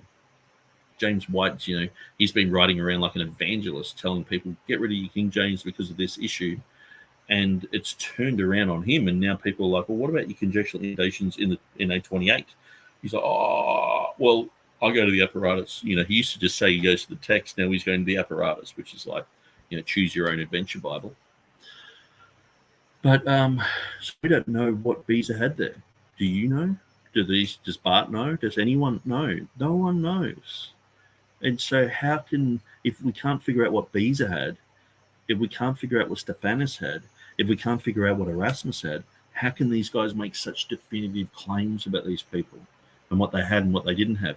And at the end of the day, let's just say that their whole story is true. Okay, let's just give them the benefit of the doubt. When you go to the apparatus, they regulate the majority text with just an M at the bottom, or Byzantine text with a BYZ, okay, at the bottom of the apparatus. Now, most of the time, this is completely cohesive. So you'll find that the Byzantine text or the majority text, that might be 1,000 manuscripts say this. So they just regulate that to BYZ at the bottom or M or whatever they go with. So really, if Erasmus just had a handful of Greek manuscripts, isn't that actually couldn't those manuscripts represent 1,000 others? You know what I'm saying? Couldn't that be the representation of 1,000 other manuscripts? And so why does he have to have a majority? How come he has to have a majority, but Vaticanus and Sinaiticus are the main pillars of the Westcott and Hort text. And so they can have 2 manuscripts, but we've got to have more than, these 5 or whatever they make up, 6, or, James White's like 6 and between 6 and 12 or 20, or, whatever number they say to win a debate point. But, and so, okay, let's give him the benefit of the doubt. And then, Stephanus has come along and he's got his 16 manuscripts, but he's still mostly using Erasmus's, like they say, that he didn't stray, far. The apple doesn't fall far from the tree, sort of thing. And then Beza, he's, just tidied up a few things here and there. So they've really only just based upon, maybe 6 to 12, maybe 20 manuscripts, and that's it. But if they're pretty much cohesive, these Byzantine manuscripts, and that should be okay. Okay, but the thing is, at the end of the day, they're not interested in what the Byzantine texts say either. The Byzantine texts are not of any interest to Westcott and Hort, for example, where they said the Byzantine text was a corrupt text, and we have to go with the Alexandrian text, which is a compilation of Vaticanus and Sinaiticus amalgamated together to form this Frankenstein monster. But when the papyri came along, it was pretty clear to see that there are Byzantine readings in the early writings of the text, and when you read through it, it's like, that's Byzantine. So that destroyed Westcott and Hort's concepts. So this whole thing of having, we've got all these manuscripts now, why aren't we going with them? Well, almost all of these manuscripts back up the Byzantine text. They back up the King James readings. Yes, there are a few minority places where the TR differs from the Byzantine text, and Jack Mollman's written an excellent book on that. When the Textus Receptus departs from the majority text, that would be a great book for people to read. But at the end of the day, it comes down to knowing these languages fluently as well, because sometimes it's issues like homoioteliton. If you spot homoioteliton, like Dan Wallace said, if you saw the preamble to the Constitution of the United States and it said, we the people of the United States, in order to form a more perfect onion, you would instinctively know, hang on, that should be union there. And most people understand that and know that, but it takes for you to understand history and to understand the languages fluently, the Greek and the Latin and the context and what the early church fathers are saying, and things like Novita Sacra, things that go with understanding these issues. When you understand all them fluently, you can make decisions and go, hang on, I believe that that's homoioteliton. I believe that that's part of parablepsis or architeliton with a similar beginning where they've slipped over when they're copying, they've slipped with their eye and they've gone down a couple of verses and they've started writing the wrong line, and you can see that. So Esheti says, good point about the manuscripts, Nick. Thanks, Esheti. Hudson says, would Erasmus have access to the Greek manuscripts at the Bodleian Library? Well, I think he had access. This is one of the things that's brought out by Keith Mason. So if we go to Textus, I'll just go to my website and we'll go through to the Textus Receptus Bibles page. And if we look at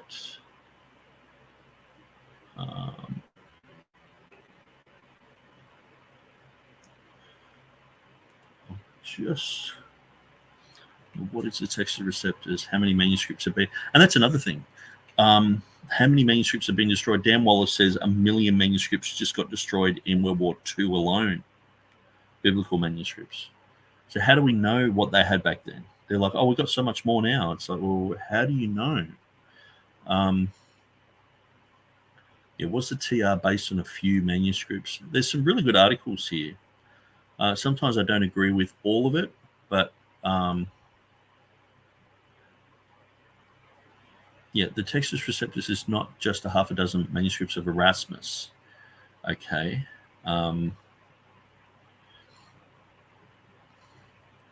Greek New Testament did not begin with Erasmus, but with scholars such as Thomas Lineker and John Colet, and even as far back as Jerome. Although Erasmus spent only 2 years in front of a handful of Greek manuscripts to compose his first edition, his knowledge concerning the Greek New Testament and its variants did not come solely from looking at these few manuscripts in a 2-year period.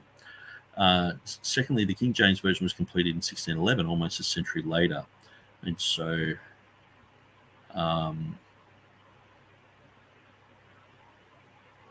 the Textus Receptus agrees with the majority manuscripts. Yeah, that's another really good site to go to, KJV Today. That's .com. So go to .net. .com is a pseudo site, which unfortunately the domain got snaffled. But let's have a quick look. Okay, Textus Receptus Library.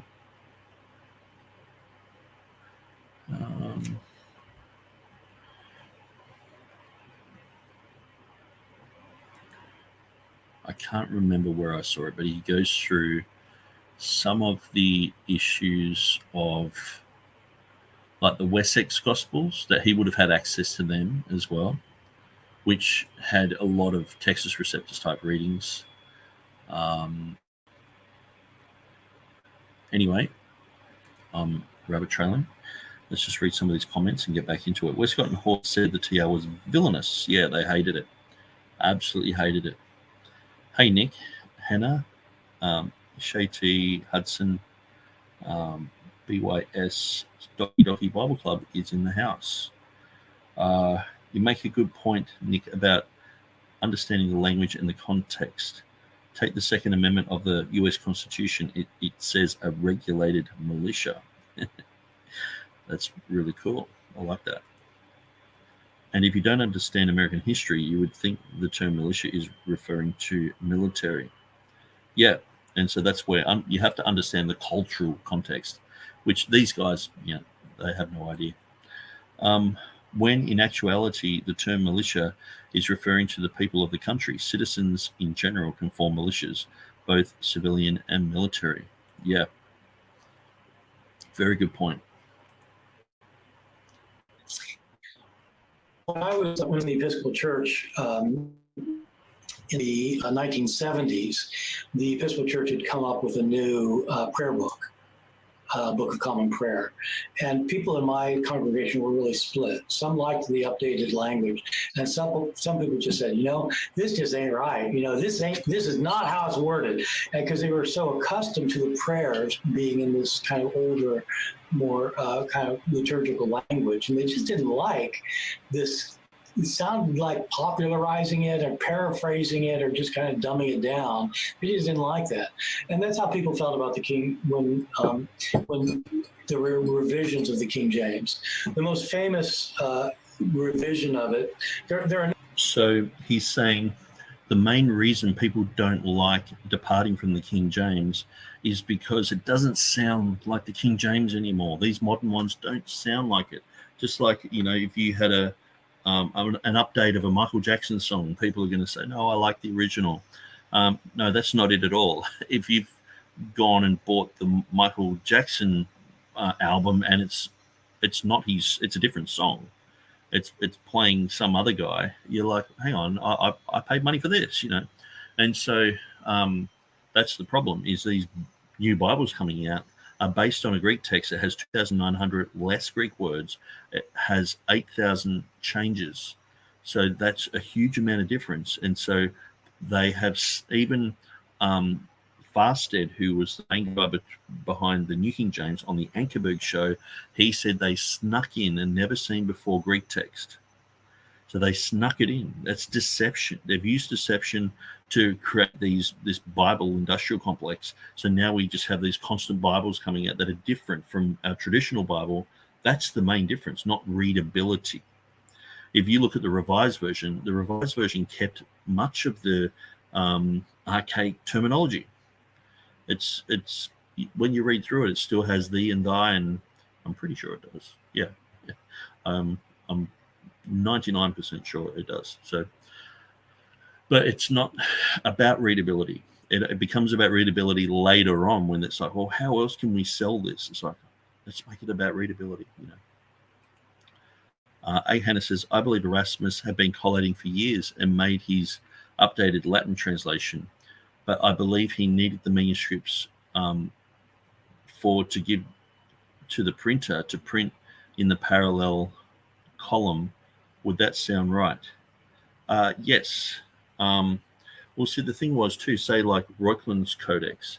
Now, the one that they say is Reuchlin's Codex, the one where there's the last page fallen off, we're not sure if that's the Reuchlin's Codex that Erasmus had. We know that Reuchlin, he might have had 10 copies of this this commentary. We're not sure. We know this is one owned by him. That's fine. It's got his name on it and all the rest of it. But it mightn't have been the one that Erasmus used. And so, because Erasmus clearly says he doesn't talk about it stopping at verse 16. This is a later thing. And people are just saying, oh, Erasmus lied. It's like, how did he write annotations on those type of verses?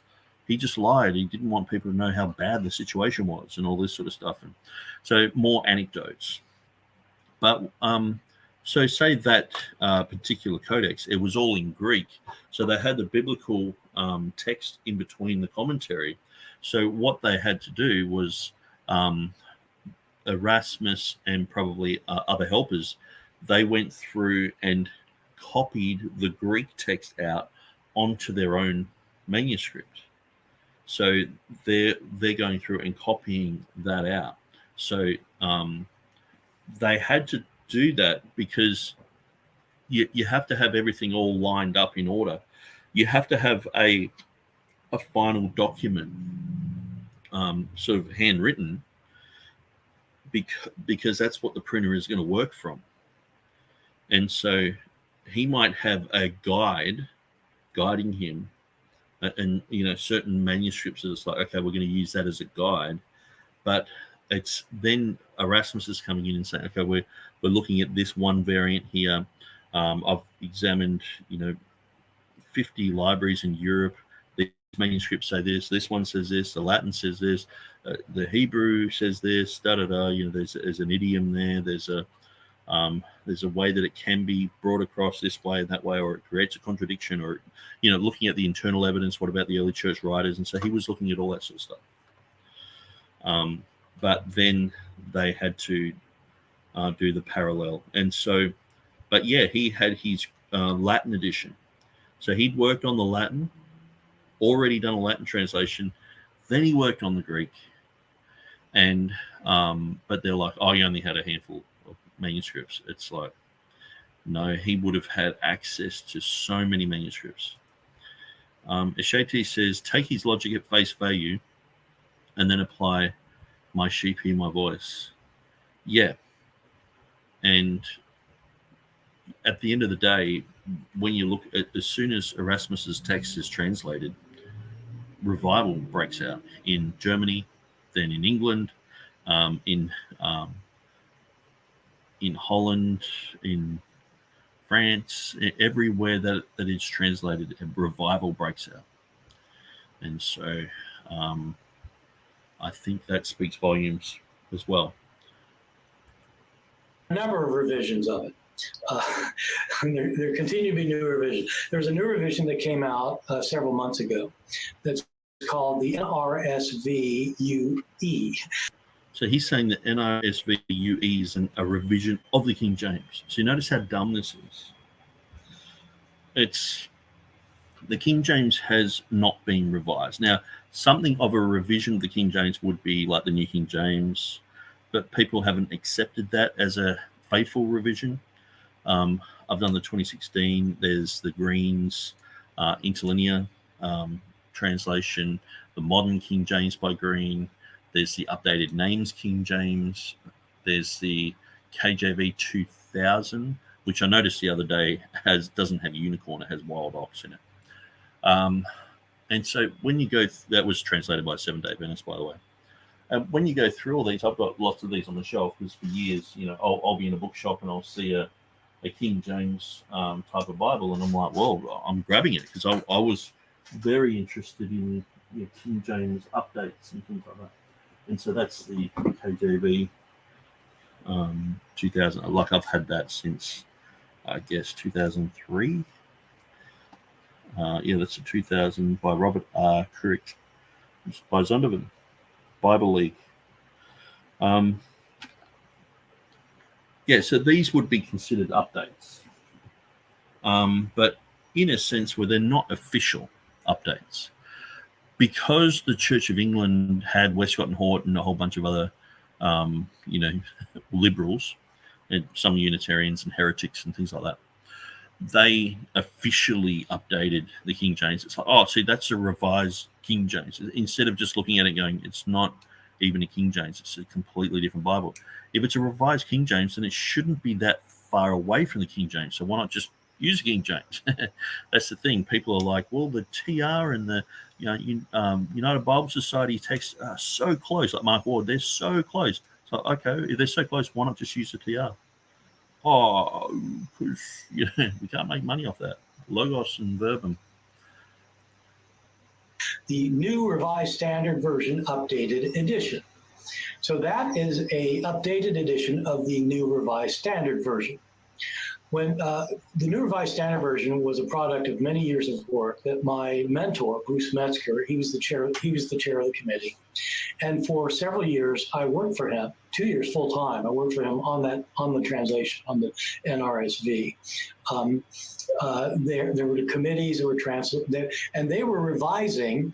The NRSV is a revision of the revision that happened in 1952, which was the revised standard version. And people got really upset when the revised standard version came out. In 1952, my grandfather went through the roof because they translated passages, in ways they weren't used to, including, most famously, Isaiah 7:14. In the King James Version, Isaiah 7:14, Isaiah tells the king who is afraid, that things aren't going well, he's going to defeat it, Jerusalem's going to be destroyed, and Isaiah tells him not to worry about it, and he says that it's going to be fine. A virgin shall conceive and bear a son, and you shall call his name Emmanuel. Okay, and so, and that was used then to refer in the Gospel of Matthew to the birth of Jesus, born of a virgin. And Matthew is very clear about the Parthenos. Well, the 1952 Revised Standard Version didn't translate it that way. It translated Isaiah 7:14 as a young woman shall conceive and bear a son, and you call his name Emmanuel. A young woman? No, it's a virgin. They've taken the virgin birth out of the Bible. My grandfather was completely incensed. And so that's... Yeah, because Matthew translated it that way. No one had a problem with it. But then all of a sudden, Jewish scholars got involved, and they usually had this story that Jesus came through Mary, who wasn't a virgin. Jesus was conceived through a guy called Pantera, who was a Roman soldier. So something changes and you don't like it. The Revised Standard Version was a revision of a 1901 American revision of a 1980 revision of the King James. so like these are 1881. He said 1982 of the King James. But yeah, I understand what he's meaning. But it's like, oh, it's a revision of a revision of a revision of a revision of and it's like, well, no, the King James has still been there the whole time. A lot of these Bibles have just been academic anomalies that people haven't been interested in. But then the King James is still going strong. And that's because Christians recognize that these other Bibles have Gnostic readings in them, have problems, have mistranslations, they have contradictions. And so they're rejecting that, and they're going back to the old Bible and saying, well, at least this one, might be a little bit difficult to read, and you might need a dictionary or just Google things. But at the end of the day, at least I'm getting all the words of God, rather than every now and then it just has a verse deleted or 12 verses deleted or some footnote that says, some scholar like Bart Ehrman or even worse, there are worse people in the academy than Bart. They put their footnote in, and they're just throwing a fiery dart into your mind from the margin. So Asheti says the whole Bible version issues started from started from people wanting to revise the King James. Yeah. So I would say, look, initially there's nothing wrong with wanting to revise or update the language of the King James. Like, say, Blaney's done a spelling and print errors and things like that. That type of thing is fine. And I think had Westcott and Hort not existed, this probably would have been done by faithful people, by the church probably. They, rather than they've sort of created the academy. But the church would have gone, let's do this, and just updated a few things here and there. And then it would have got to the place where we have some sort of official King James Bible that's in more modern language. And so we see that with the Luther Bible. Usually it's a 1910 edition. Some of the French Bibles, they're named like King Louis Bible or whatever, but they're 100, 200 years later, they've been revised. And so, but some of them haven't been done faithfully either. So I'm pretty sure the Luther Bible was okay. It's still done by the Trinitarian Bible Society, but I don't read German, and so I can't check that.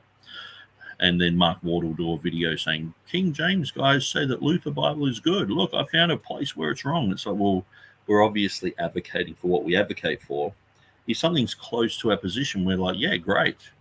But that's my whole ministry, is getting Bibles that are close and making them perfect. That's what we want to do. And so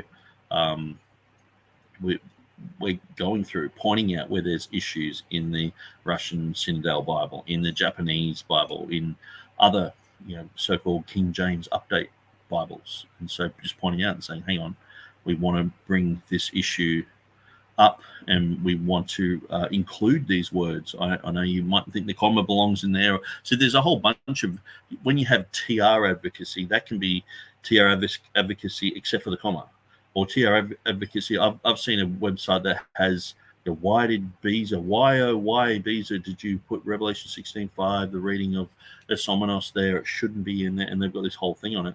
But obviously they don't know about the conclusions that have come out in the last, 5 years, and the book that I've written about Revelation 16:5, proving that it should be in there. It's a part of a nomina sacra. So you get many different types of TR people as well. It's ironic that he's not just accepting the fact that people won't accept revisions. Yeah. And I guess too, it's just to do with money, really. I mean, is anyone reading the revised version, Westcott and Hort? Anyone? It's just gone. It's because people recognize that it's a piece of rubbish. It's something that you scrape off your shoe when you go for a walk. You're like, ugh, look what I've got. You scrape it off and you never go back to it. And that's who's going back to these except for people like me and, Jeff Riddle and D.A. Wade, and, just to point out, look how bad they did this, But you don't find that even most people don't even want to go back to Westcott and Hort, who are critical text. They actually want to disassociate themselves with it.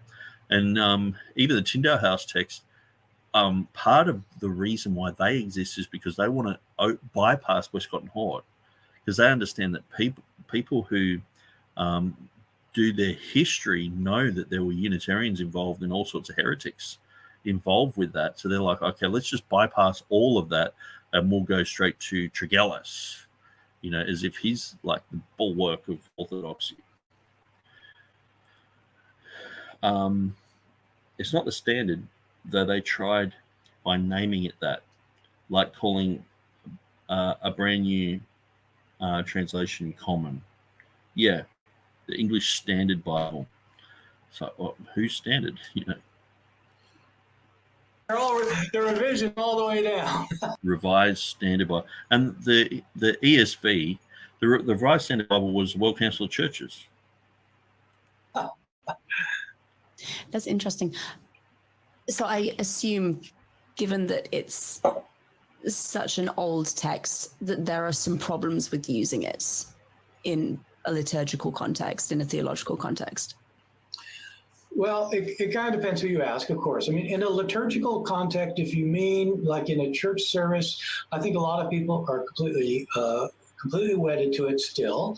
And even people who are not like fundamentalists find that its language, its rhythms, its vocabulary are just so powerful and resonant with them that that for them that's the Bible, and I get that. I personally think that for reading and for thinking of the Bible as a piece of the translation of the Bible as a piece of an English classic, that the King James is the book. It's the book, and there are passages in the King James Bible that are just so memorable. And not just passages, but I mean, there are phrases. You just think of phrases like the patience of Job, or the powers that be, or, so actually I wrote some down here. Am I my brother's keeper? The salt of the earth. These are things that come from the King James Bible. David Crystal wrote a book called Big Gat, and in that book he goes through a lot of the these type of words, because people say, oh, these came from the King James. Now, they became popularized in the King James, but he says after his count, there was only really 11 that were original to the King James that have made it into popular culture, where the rest of them were already in like the Bishop's Bible, Geneva Bible, right down to Tyndale. And so, but Bart Ehrman here, at least he's like, well, yeah, for English literature, it's the best. And so we can agree with him there. We say, yeah, absolutely. And we just say, read it. It's people who, like even Richard Dawkins says, you're an illiterate if you don't read the King James Bible. And so two leading atheists are saying, read the King James Bible. That's what we're saying to do as well. So read it. Critical text people should read it and know it and understand it, because most of them don't. Unfortunately, they're just reading material against it, and they rarely ever look at the material themselves and work out their own convictions on that. So we have Bobby McKellis says, King James belonged to the church, not the academy. It is the most read and studied by the church. Yeah. And so the Bible has been seen as something that was written for the people. It's very rare that you would ever get a Bible nowadays that is made, for people, for their spiritual edification and to help them in their faith. Most of these Bibles are written for denominations. They're written to appease certain theological positions. They're written to for a popular audience. A lot of the footnotes are very unhelpful. They cause confusion. They cause doubt. Many of the readings cause confusion and doubt as well.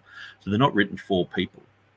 They're written for sales, and there's a whole lot of deception because not every vacuum cleaner that's come out in the last 50 years has been good, but I'm sure that every sales team that sold these vacuum cleaners has gone out there door to door saying this is the best, and that's what it seems like with these versions. Every time a new version comes out, we see the same ShamWow advertising.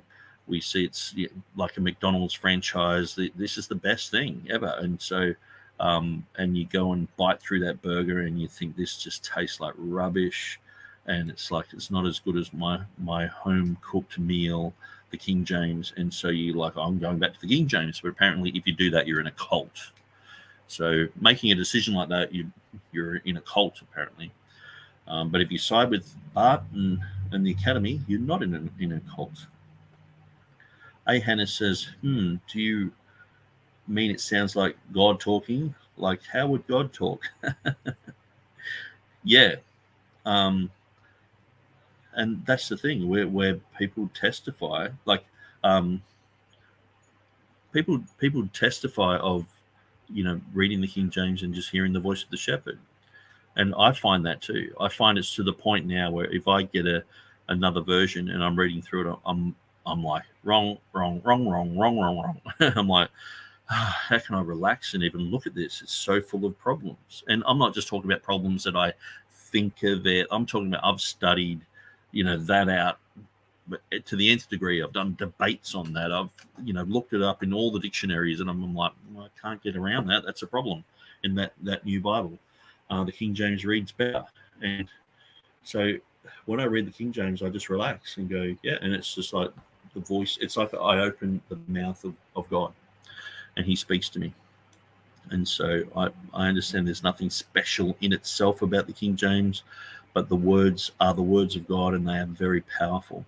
But there are these other things, like Bart Ehrman saying, even just from an atheistic point of view, agnostic point of view, reading the King James is very beneficial for your understanding of English culture, and you should be reading it. It's kind of ironic that the King James Version is the best-selling book of all time for it to be so wrong. Yeah. Yeah, it's just amazing. Maybe these people are wrong rather than the book being wrong. Into the English language. And so that's great. And you read passages like Psalm 23 or Genesis 1 or John 1. I mean, these are powerful language in the King James Bible. So all of that's good. So I really don't want to minimize that at all. But if you talk about a study Bible, like you really want to know what the authors said as closely as you can, it's not a good Bible for that.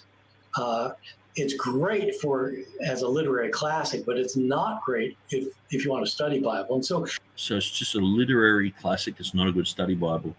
And this is the interesting thing when you listen to people who have studied Greek. D.A. Waite, he studied classical Greek, and he got his PhD in quite a few things.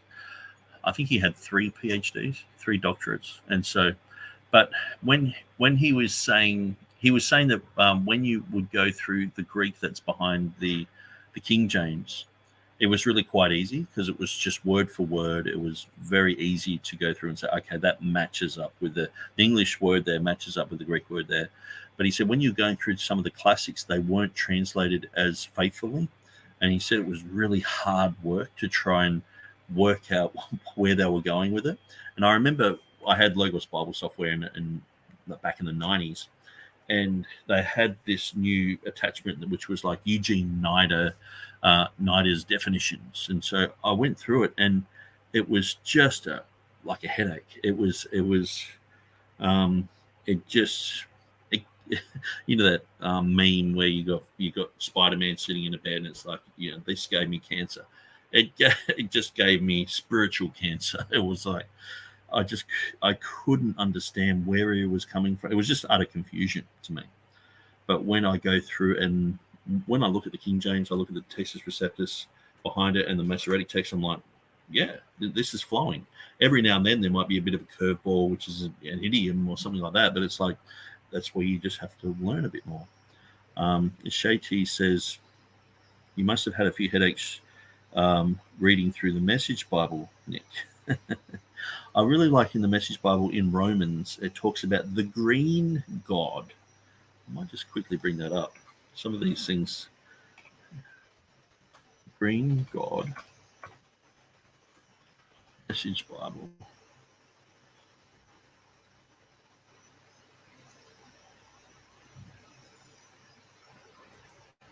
Yeah. The God of green hope.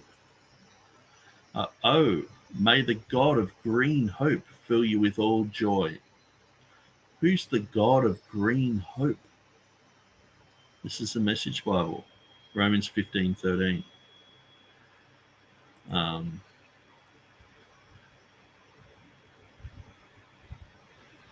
The God of green hope. Yeah, so that gives me AIDS. It's in my classes at Chapel Hill, I don't let my students use the King James. I encourage them to read it, but not to use it if you want to know what the author said. Okay, so if you want to know what the authors said, don't use the King James used the modern Bibles. That's what Bart Ehrman's saying. What kinds of things, if you could give us some examples, are either misrepresented or not as accurate as you would want them to be for a study Bible? There are no things when it comes to the King James. One thing is that the language, the English language, has changed a lot since 1611, and as I said, they're using a lot of words that were used in 1525, and so English has changed a lot. So there are a lot of words in the King James that are words we don't know what they are. I mean, the normal reader. So I wrote some of these down too because I don't remember. So these are words in the King James Bible. Okay, I want to get in there first. Archaic words in the NIV Bible. This is an article by Lawrence M. Vance. And so let's go through some of these. Alcove for little chamber. Blunted for cutting pieces. Blustering for strong. Breakers for waves. Brooches for bracelets. A brood for children. Burnished for polished. Carnelian for sardine. Charioteers for horsemen. Citron for thiene. So they both sound pretty strange there. But yeah, one of the words that I was pointing out was the word timidity, and so it has timidity, because this is a verse that I know quite well. 2 Timothy 1:7, for God has not given us a spirit of fear, but of power and of love and of a sound mind. So in the NIV, it's, for God has not given us a spirit of timidity, but of power and of love and of a sound mind. So why would you change fear? Like, is fear hard to understand? It's like a spirit of timidity. You just sort of like, I don't want to do that. To me, timidity sounds really effeminate. And I'm not saying that there aren't hard words in the King James. I'm just saying porphyry for red. Now, if you go through, there's a Wahab in Supra, New King James Version.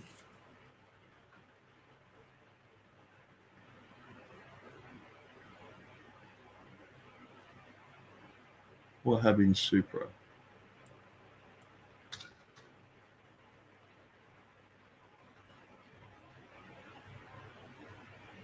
I can't remember where it is, but it's in the New King James Version. It has like just this normal verse, but they changed it to Wahab in Supra. And it's like, what does that mean? And the New King James is like, we're updating the word, we're making it more understandable.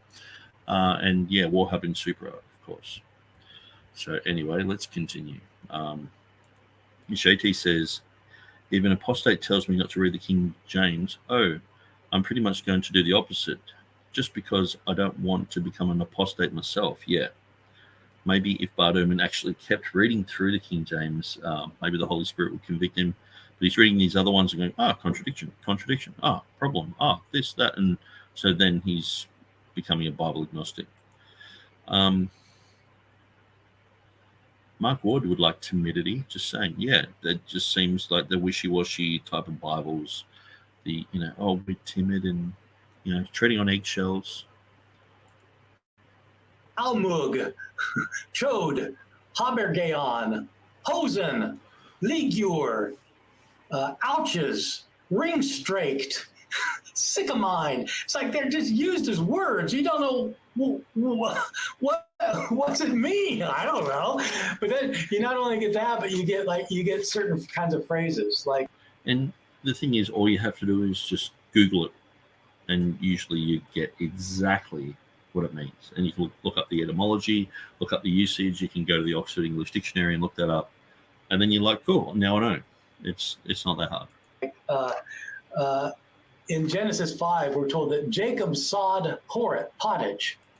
So that wouldn't be in Genesis 5. That would be much later. But anyway. But yeah, Jacob sawed pottage. Jacob cooked a stew. Jacob sawed pottage means he was cooking oatmeal. It's cooking porridge. I kind of knew what pottage was, but I didn't know what that verb was. thou shalt destroy them that speak leasing. That is. You're to execute liars. Okay. Yeah. And so Sheti says, a Greek scholar doesn't know English words. I'm appalled. And that's the thing.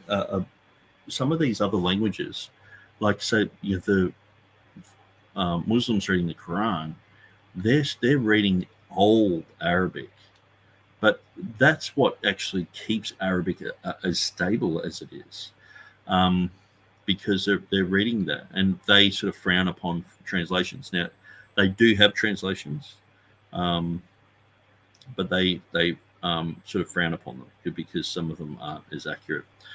But yeah, if you went out and learned Greek, studied Koine Greek, Byzantine era Greek, there'd be plenty of words where you're like, I'm not sure about this. This sounds weird. But yeah,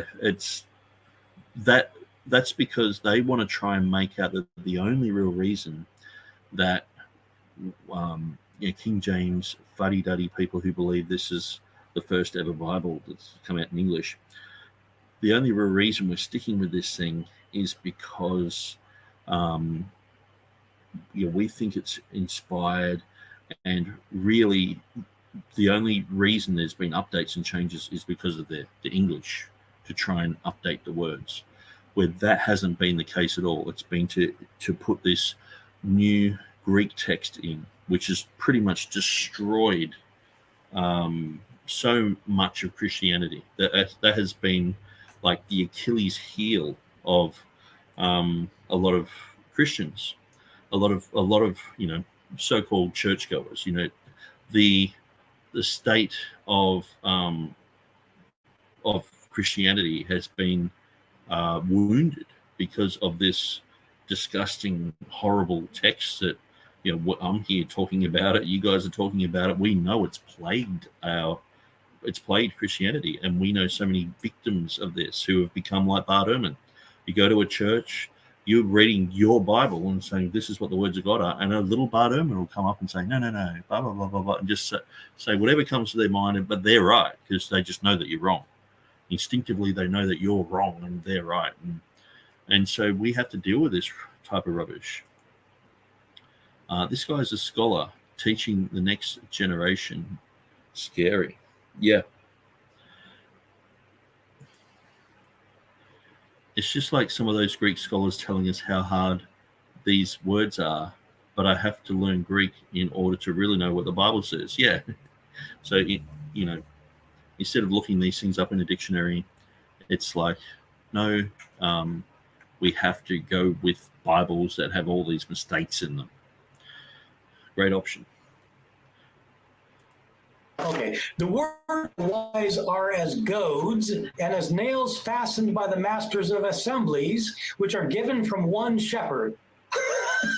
What's it mean? I don't know. And so that's kind of the fundamental problem that people might know about. Another big problem, that's the problem I had when I was reading the first time. I had no idea what it was. But there are a bigger problem in some ways is that there are words that make sense to us, that make sense in their context, in a sentence, that don't mean what we think they mean. And so it's a big problem. So that's where, Mark Ward, so this is sort of a rehash of the 2011 King James 400-year anniversary speech that Bart Ehrman gave. And so he's talking about false friends here. So obviously that's probably where Mark Ward has gone, and gotten right into that. Example, we were talking last time about the book of Revelation.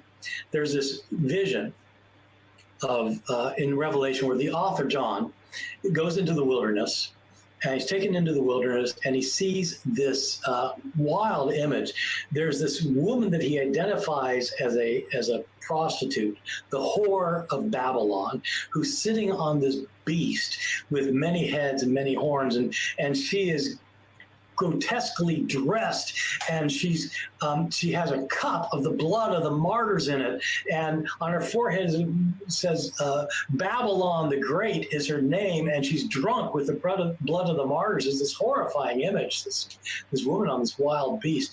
And in the King James version, when the author John explains that I looked upon her with great admiration.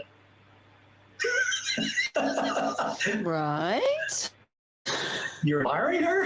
This is like, yeah. Well, historically, we even name people like Ivan the Terrible.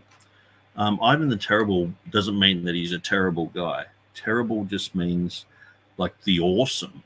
It's in the Bible. So the coming of the great and terrible day of the Lord. And, you know, the NIV translates the dreadful day of the Lord. And so it's, you know, Ivan the Dreadful. You know, he's to be feared. He's awesome. He's, you know, it's like Hitler the Terrible, or Hitler the feared, or, you know, the awesome, or whatever. And so do we change history? Do we change his name? No, we just understand that these words change throughout time. You know, so Ashati says, my question is then, what if you come across this exact phrase in Koine Greek?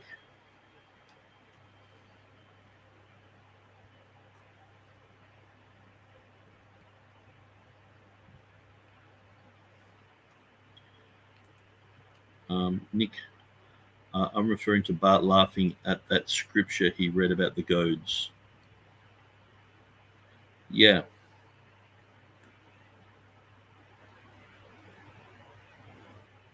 Yeah. And the thing is, if you know the English of that era and you know Greek, you can clearly see how they are parallel and they agree with each other. These modern versions, many times they have a new Greek, and a lot of the time they're not even translating things faithfully even with that, because some of the issues are not even to do with where there is a difference between the TR and the critical text. Some of it's translational, and this is something that's not usually talked about as much, but sometimes it's when Westcott and Hawke brought out their text, they also redefined a lot of words. So this is another area of battle. It's not only the Greek words are changed, but it's the definitions have been changed in other places as well, where there is no change. And so we've seen this cause many problems. The redefinition of things, instead of generation, it has genealogy, and causes the virgin birth to be questioned, and all sorts of problems. And so that's why sometimes with the New King James, we see, you know, most of the time it's the same Greek, it's a TR edition, but we see the redefinition of terms that Westcott and Hort use in the Revised Version. So many times, if you look at Vines, if you check Vines out, oftentimes they'll have the AV says this, but the RV says this, and they will argue for the RV reading. And so that's where the New King James translators got a lot of their definitions from. A. Hannes says, so Mark Ward is really a Bartian disciple or an Ermanite, the origin of the false friend. Yeah, it's interesting. It'd be interesting to ask Mark exactly where he got the whole concept of false friends from. Admiration meant astonishment. And so he was astonished. He wasn't like admiring her. He was astonished. That does certainly change the meaning of the passage if you're reading it in modern English. Yeah. So that's part of there are other problems, including the authors had theological biases in places. They included passages that weren't originally, as you were saying earlier, passages that weren't originally in the manuscripts. And so, a number of problems. Does it also include mention of unicorns, or am I making that up? Well, that's it. In addition to words we don't know, it used words that we do know. It does mention unicorns. It mentions satyrs. It mentions arrow snakes. Yeah, it does mention unicorns. The scientific name for a unicorn is Rhinoceros unicornus, And so they have in their marginal note, or rhinoceros. So, or rhinoceros is pointing to the type of unicorn that it was, because a rhinoceros could have one horn or two horns. So it was obviously the one-horned rhinoceros. And so if you understand correctly that the marginal notes aren't there to be just alternative readings, but they're there to give the sense. They're there to add color to a word, because sometimes you just have one word there, but you really want people to understand what's actually being said, because there is a mythical unicorn. There is a rhinoceros, real unicorn. There is a unicorn beetle. There is a narwhal, which is a unicorn. There are like 10 different creatures that are unicorns, but they're specific, very specific. King James is just like, okay, let's put this in its correct range. This is a rhinoceros unicorn. So later on, it gets called scientifically as Rhinoceros unicornus. And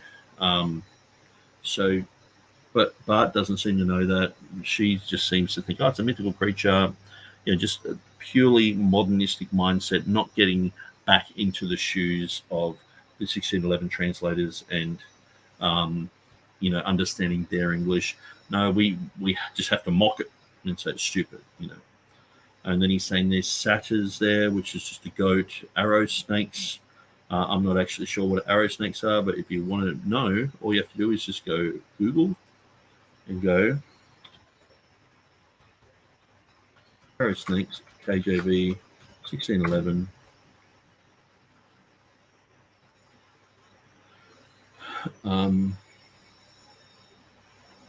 Arrow snake definition.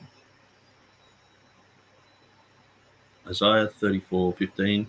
The Hebrew word kippos, which in the King James Version is rendered great owl.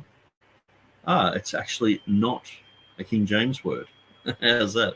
The English Revised Version rendered it arrow snake. There you go. It's not in the King James. I better check that. I'm just going to check. But yeah, so they're in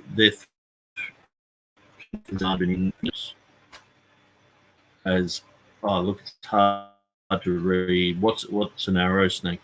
But if I say, okay, it's a great owl, they'll be like, okay, like if you were to go, okay, choose the reading, an arrow snake or a great owl, which is easier to understand. People go, oh, great owl, and it's like, well, that's the King James reading. Arrow snake is the English Revised Standard reading. Okay, so let's just type in arrow snake into the King James. Okay, so it's not in the King James at all. I'll try a space between arrow and snake. Nope, not at all. Okay, so let's go to Isaiah 34:15.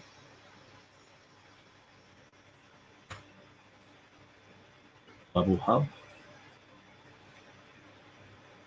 So NIV says owl, NLT says owl, ESV says owl, King James says owl, New King James says arrow snake. Okay, well, there you go.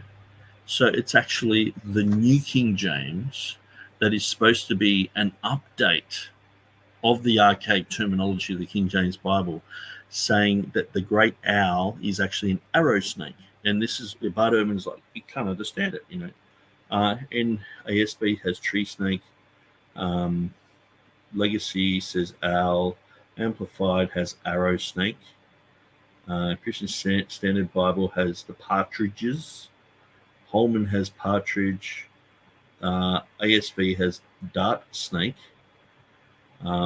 Brenton thinks it's a hedgehog. it's so bad. Like Will Kenny's got this article. Don't go on Safari with the New King James translator. She'll be like that. That's a hedgehog. That's arrow snake. It's just all over the place. But it's just weird that Bart Ehrman said arrow snake, but it's not actually an issue. She said if reading it in modern English, it is modern English. Yeah. And I understand that the terminologies we have Old English, Middle English, and Modern English. And King James is at the beginning of the Modern English period.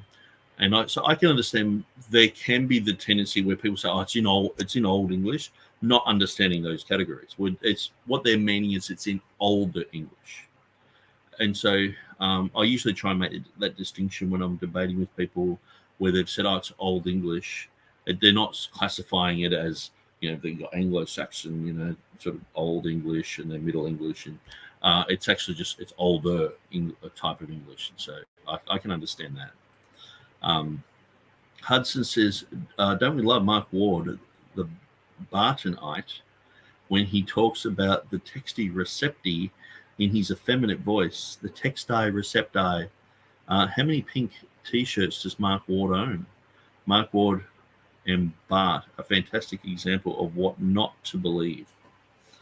Yeah, and I'm sure Mark Ward does that on purpose, because then you sort of pick on him a little bit, and then he's like, "See, these guys don't like me because they persecute real Christians and all this sort of stuff." And I'm sure he deliberately does and says things that would annoy just the average man or the average Christian, because you're like, what? You're sort of looking at it going, that's a bit sissy.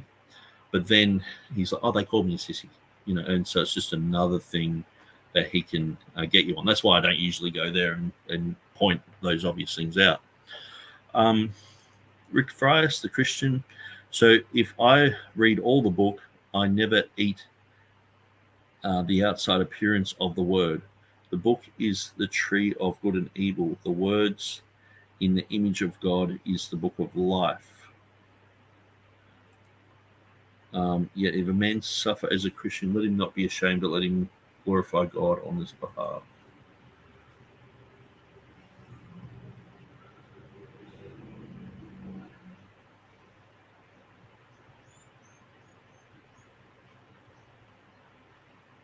Yeah, and Christianity has become, we have to know proper linguistics and words, and that's, we've been given a book by God.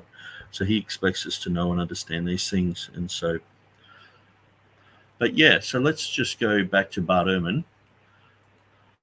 Nobody knows what that is. Let's rewind it a little bit. So he's at 24:38. Let's just go back to 15 seconds or 20 seconds. Patches that weren't originally in the manuscripts. And so, yeah, a number of problems. Does it also include mention of unicorns, or am I making that up? Well, that's it. In addition to words we don't know, it used words that we do know.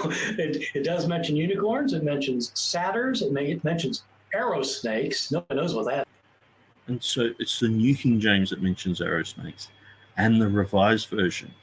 And so doesn't this show you also that where did the New King James translators get their definitions from? Because they're not even following the NIV here that has owl, and not following the NASB, which came later, but it's like they're following the Revised Version definitions. And that's something that Gail Ripplinger actually pointed out. And so as much as, a lot of people distance themselves from Gail Ripplinger, she says some things that are true, and you have to acknowledge that and go, okay, well, that she obviously hit the nail on the head there.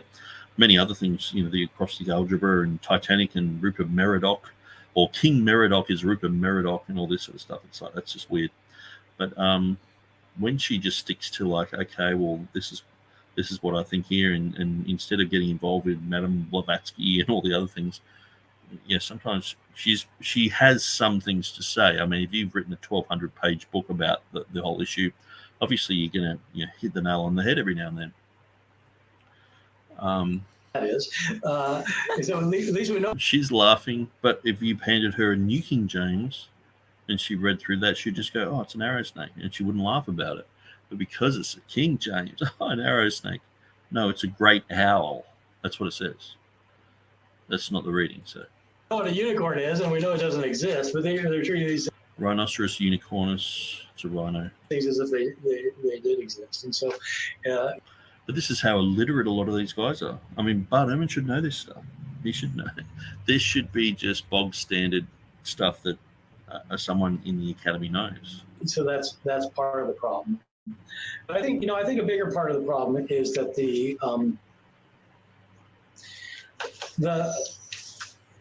the translation places a big problem. The translation in places puts in verses that weren't originally there, and we only know that because we've discovered manuscripts. So as I was saying, this is based on a few manuscripts. Now we have, for the New Testament, we have something like 5,600. So there's 5,200 according to the Myths and Mistakes book, but 99% of them they throw in the bin. They call it the embarrassment of riches, and we've got all these manuscripts now. But at the end of the day, they don't even care about them because 99% of those manuscripts back up the King James reading, and that's the problem. They only go with about 50 manuscripts, and the vast majority of the time they don't even go with them because these are 50 different manuscripts. They usually go with Vaticanus or Sinaiticus. Just look at the last 12 verses of Mark. Only 2 manuscripts don't have those 12 verses, Vaticanus and Sinaiticus, and they go with them. And they'll go with they'll go with Vaticanus and Sinaiticus if they disagree, or if they both omit a word, they'll omit it. If they both have the same error, they'll run with that error. It won't matter if where Jesus is in his locations. Well, they'll put Capernaum there or Galilee or there when it was wrong. It's the wrong place, but they're going to put it in there because their 2 favorite manuscripts have that type of reading, and so they favor Vaticanus and Sinaiticus. It's quite obvious. People deny that they do that, but it's quite obvious that they do. So let's continue. Manuscripts today, Greek manuscripts. Most of them are not complete manuscripts. Some are just little fragments, but we have thousands of manuscripts, and the King James is based on a few, and the few it's based on were very late manuscripts. They were like they're into the deep Middle Ages, and now we have ones that are really early, like fourth, complete ones from the 4th century. And so, like, just as one example, kind of a famous example, there's only one verse in the New Testament that explicitly affirms the doctrine of the Trinity. Now, I don't mean pretty that important for general Christianity. Yeah, there are places that mention Father. See, what seems weird to me is this lady here seems to go to church, and her husband is studying, like he's a bit of a fundamentalist sort of thing, and so she's just like, oh, so it's missing the verse on the Trinity,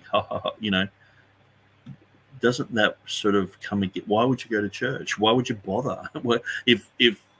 If the Bible is so full of all these mistakes that the major doctrines are just totally destroyed, why are you bothering? Why would you bother with any of it? It just. But there are other reasons why people go to church nowadays. They don't go to church because they're Christians. They go to church because it's fun. It's good for the kids. It's a day off. We get to talk with other people. All these other reasons, but it's like, no, you go to church because you're a Christian. But I've found 95% of churchgoers are simply not Christians. Most of them are cult members, Catholics, Jehovah's Witnesses, Mormons. There's so many of them. But then when you start getting around to Orthodox groups, you just start talking to them one-on-one. And just, how's things, what do you feel like God's put on your heart to do for him, for the rest of your life? And, I don't know, I haven't thought of that. I just like playing golf and, nothing wrong with golf, but usually if you're born again and you have the Spirit of Christ in you, he usually stirs your heart to do something a bit more, you know what I mean? Especially if you directly asked him. Ishati says, that is my question with Bart Ehrman. If he doesn't believe that Jesus Christ is the Son of God, why does he care so much about what the Bible says? And I think it comes down to money. If he wasn't getting money to do what he's doing, he would probably go off and work at a power plant or something, flicking switches on and off all day or whatever, Walmart. But he has this knowledge, so he's like, I think what happened, this is just my own conspiracy theory. I think what happened is he actually did a really good article against Dan Brown, and Dan Brown has sort of popularized the whole concept of the Roman Catholic Church being being occultic and having serious problems, and obviously the Da Vinci Code and all that. So Bart Ehrman's written against that, and I think he actually went, hang on, this guy's tapped into a popular market here. I could do that, writing about all this stuff about the academy and all the problems that are in the Bible. And I think he's just gone, I'm going to do it, and just went out, because he was already sort of preaching, basically. So he went out there and did it, and he's done really well for himself. So that's why he's staying in the academy, because he wants to have that top dog position where he's not really top dog. I mean, just going through this, you can see that he doesn't know much about the premier English Bible. He just doesn't know much about it. Father, Son, and Spirit. But the doctrine of the Trinity is not just that you have those names, because it also has Father, Son, Spirit. They have angels, they have all sorts of spiritual beings. But the doctrine of the Trinity is that there are three members of the Godhead, Father, Son, and Spirit, and the three are one. Mm-hmm. It's one God in three persons. That's the doctrine of the Trinity. And so it's not just that there are three of them. It's not just that there's one God. It's like the three are one. And you find that nowhere in the New Testament except for 1 John chapter 5, verses 7 and 8. And that verse says, it doesn't quite say it, but it comes pretty close. It says that there are three that bear witness in heaven, the Father, the Word, and the Holy Spirit, or in King James, the Holy Ghost. And these three are one. Boom. So when it's in the King James. It's in the King James because it was in the edition of Erasmus's Greek New Testament that they used. So I said that Erasmus publishes the Greek New Testament in 1516. His first edition did not have that verse. I imagine that caused some problems. It did cause problems. Theologians went nuts. You think my grandfather went nuts about the virgin birth? You left out the Trinity. What are you doing? And so Erasmus said, look, it wasn't in my manuscript. But it's in the Latin Vulgate. It's scripture. Yeah, but I'm doing a Greek New Testament. It's not there. Yeah. It's not there. So there's an anecdote about this that some scholars have challenged, but if it's not true, it really ought to be true. The anecdote is that Erasmus told us, look, if you can produce a manuscript that has it in a Greek manuscript with it in it, I'll put it in my next edition. And they produced a manuscript. They literally produced a manuscript. Somebody copied out the Greek, and then at that point, they took the Latin and translated it to Greek and put it in the manuscript. And it's true. So he actually said, some people say it's not true, but if it's not true, it should be true. This anecdote. And so this is disproven by Hank de Jong back in like the 1980s. How many times do we have to go over that anecdote? But look, he just repeats it because it's a great story to tell. It's like, I remember I kept hearing this sermon illustration. Now here in Australia, it's a great sermon illustration. And you'll probably, if you're a preacher, you'll want to use it. There was a guy in a town called, I think it was Kalgoorlie here in Australia. And it's in the middle of nowhere. It's like desert, And so he made this huge pipeline that went from Perth, I think it was, all the way to Kalgoorlie. You're looking at, probably 2,000 to 3,000 kilometers of pipeline. And he was going to pump water out to Kalgoorlie and, save the town and all the rest of it. So they had a big procession and everything, and they went to turn the tap on and nothing happened. And then what happened a few days later, he hung himself. The guy who, he'd invested all his money and all the rest of it. He hung himself and, out of disappointment. But then the water came through just after he'd hung himself and the water started running through. So if he just hung on for a few more days, he would have, and I've heard preachers use that, like, come on, God's going to answer your prayer. And it's like, wow, yeah, don't give up before it's actually worked. But you've got to have that faith and all that sort of stuff. But it never happened that way. He actually, that whole order of everything is wrong. It did work. He saw it work. And then years later, hung himself for some other reason. but just some people have just put it together in a certain way so it makes this type of story. And I've heard that preached over and over and over again. And I'm always there going, are they going to say at the end that that's not how it happened? And some preachers say it. They say, oh, well, it actually didn't happen quite that way. But other people they run with the story because it preaches well. And I think Bart Ehrman, most of these guys, they say this sort of stuff because it gets people laughing. It gets people mocking the King James again. Erasmus is an idiot once again. Someone who, Bart Ehrman wouldn't even qualify to give Erasmus a cup of coffee. You know what I mean? Erasmus would speak Greek to him. He'd go, oh, I don't understand it. Speak Latin to him. Speak Dutch to him. Speak in, not Elizabethan English, but in early, in Middle English to Bart. He wouldn't understand that either because he thinks all these words are so weird. What could he do? He just stand around scratching his nose, and he's pretty much useless. Erasmus, a real scholar, just gets mocked like, he just put this thing in saying, oh, if anyone finds a manuscript, I'll put it in there. And then he promised he'd do it. And then someone actually made a manuscript to suit, what a load of rubbish. And, I've gone through this quite a lot on my channel. I have a lot of videos about John chapter 5, verse 7. So let's just go for a little bit more. I wanted to try and get to the halfway point, which I think this is about halfway. We'll just see if there's a place where we can stop here or if they go on to another subject. So let's just continue. That the manuscripts that were available to him were after they were 16th century manuscripts. So but anyway, for whatever reason, then Erasmus did come upon a manuscript that had it in it and put it in. Even though none of the earlier manuscripts have, it doesn't show up for centuries and centuries and centuries. Somebody stuck it in, but it's in the King James. And so if you're studying the Bible and you want to know about the doctrine of the Trinity, you would naturally go to that, but that one isn't going to help you because it wasn't originally there. It was added by scribes. Okay, so I'll just see what they go on to. And so you have to do it some other way then. Do you see similar theological? Okay, so they go on to another question, so I'll let that happen next time I do a video. But just with the comma, so it appears in 95% of the Latin manuscripts. And so people say that with Cyprian, he says, John in his gospel, it says, it is written, I and the Father are one. And again, it is written, of the Father and of the Son and of the Holy Spirit, these three are one.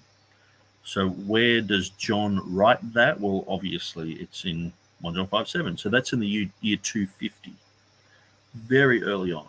So Origen quotes it, Athanasius quotes it. So many people quote this that when you go through, I'm compiling all these quotations on my website. There's so many that it's actually tiring putting them all in. There's so many. Now, when we come to the Byzantine era text, that is lacking. So there's only like a small handful of manuscripts that actually have it in there. So out of about 500 manuscripts that have 1 John 5, there's only between like 5 and 10. Because some of it's in the margin. Some of it people think is in the margin later on after the age of printing. Some people dismiss certain manuscripts because you got Latin on one side and Greek on the other.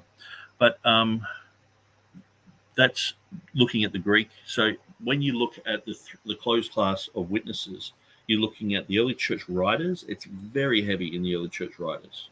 Okay, so if you were just to look at that, you would say, wow, they're all talking about it. They're quoting it. Jerome even says in his preface, he clearly says that unfaithful scribes were taking this out. So they're talking about in the Latin. So he would have had to have had the standard of the Greek to work out if they're taking it out. So that means in his day, they weren't out. But we only have about 10 manuscripts of 1 John 5 before the 10th century. So this is the thing. They're making out, we've got all these early manuscripts. It's like, well, what, 5 or 10 or, with Revelation 16:5, there was only 4 manuscripts before the 10th century. With this one, there's 10.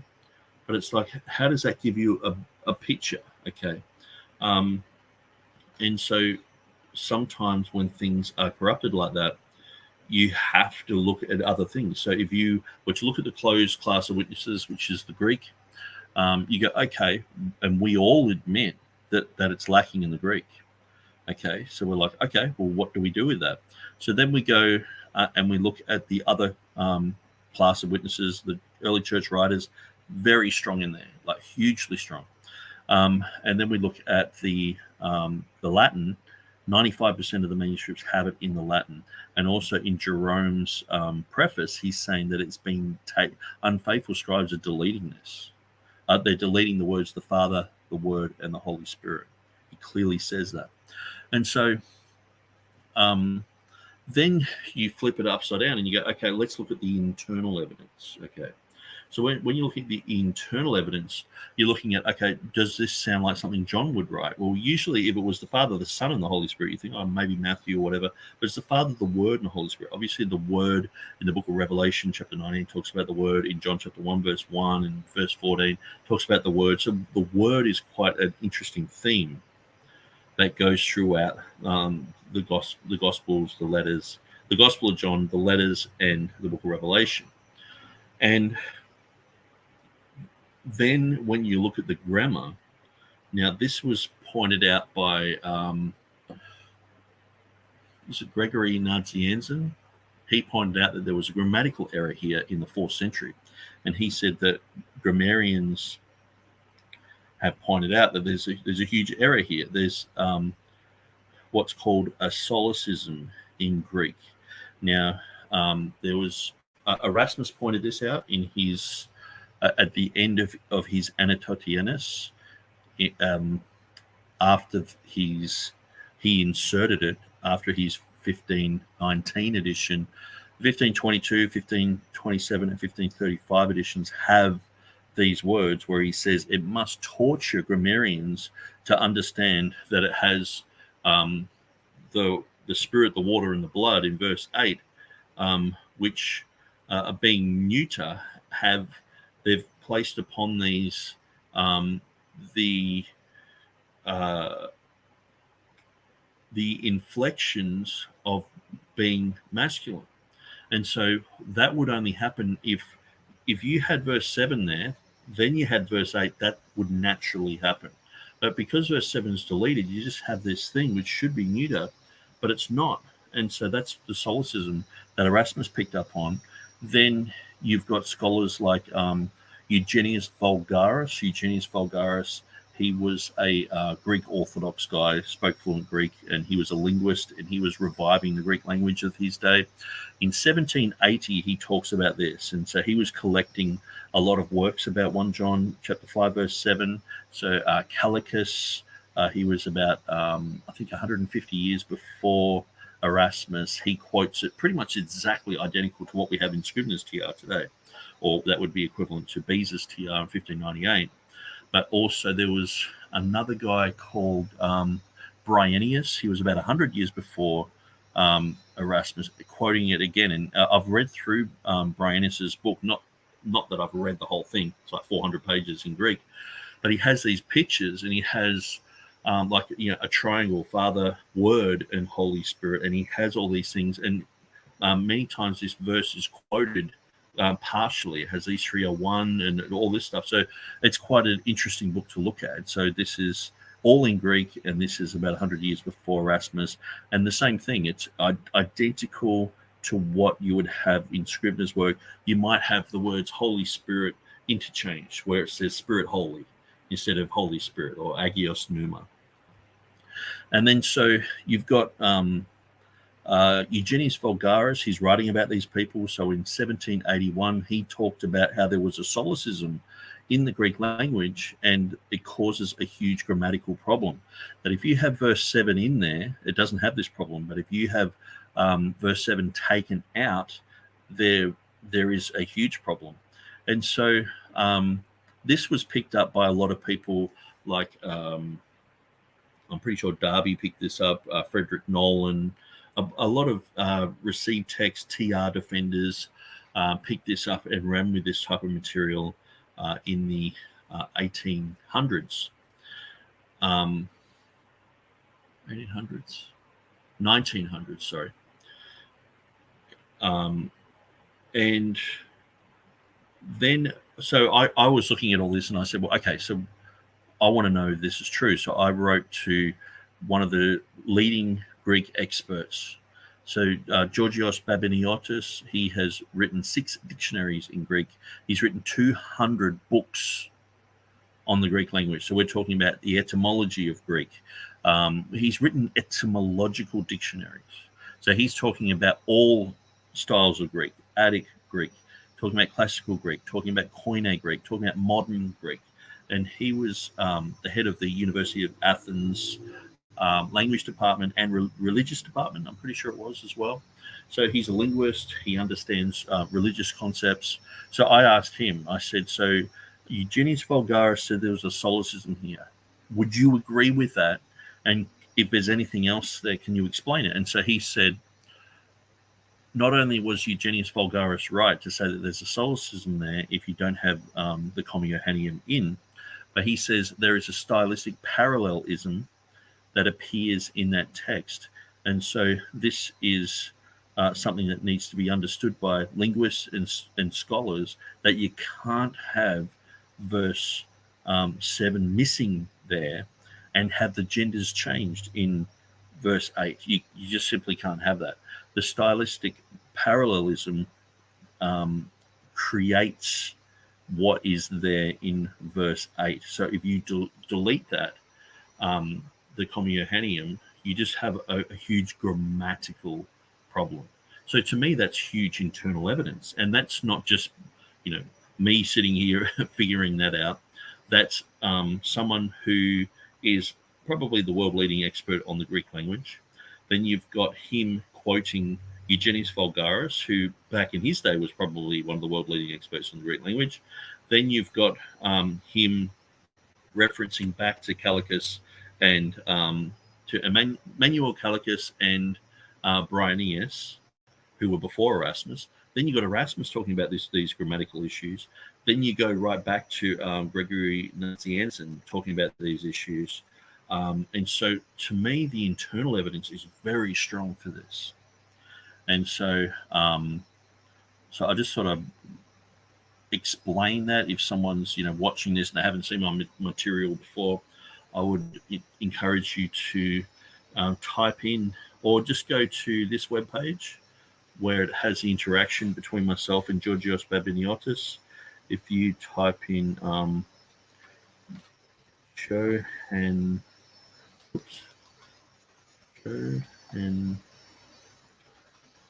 comma.com, I think it is. Yep. Johannine, comma. If you just go to .com, it'll redirect to .blogspot.com. Vulgaris, vindicated by leading Greek expert. And so it has the interaction. Dear Mr. Sayers, and he talks about the syntactic parallelism. So he talks about it, if the use of the masculine gender and not neuter. So kaitres, esin, oi metuiontes, en tega. And so he's talking about that it should be neuter, but it's not. And the reason is because there's something missing there. So the Greeks call it a solecism. So it goes against Greek grammatical standards. Okay, so I'll go through these and then I'll shut it down. So Eshete says, so God didn't come in 3 people when he spoke to Abraham in Genesis 16 through 18. And that's the thing, they were all called Jehovah. A lot of people don't go there when they're talking about Trinitarian issues. Clearly, the 3 people turned up, met with Abraham, he worshipped all of them, and then he was saying, calling one Lord, saying, what if there's 50 righteous people, what if there's 20 righteous people, blah, blah, blah. But then the other 2 went to Sodom, and they they were worshipped as Jehovah because they were the ones who destroyed. It says Jehovah destroyed it.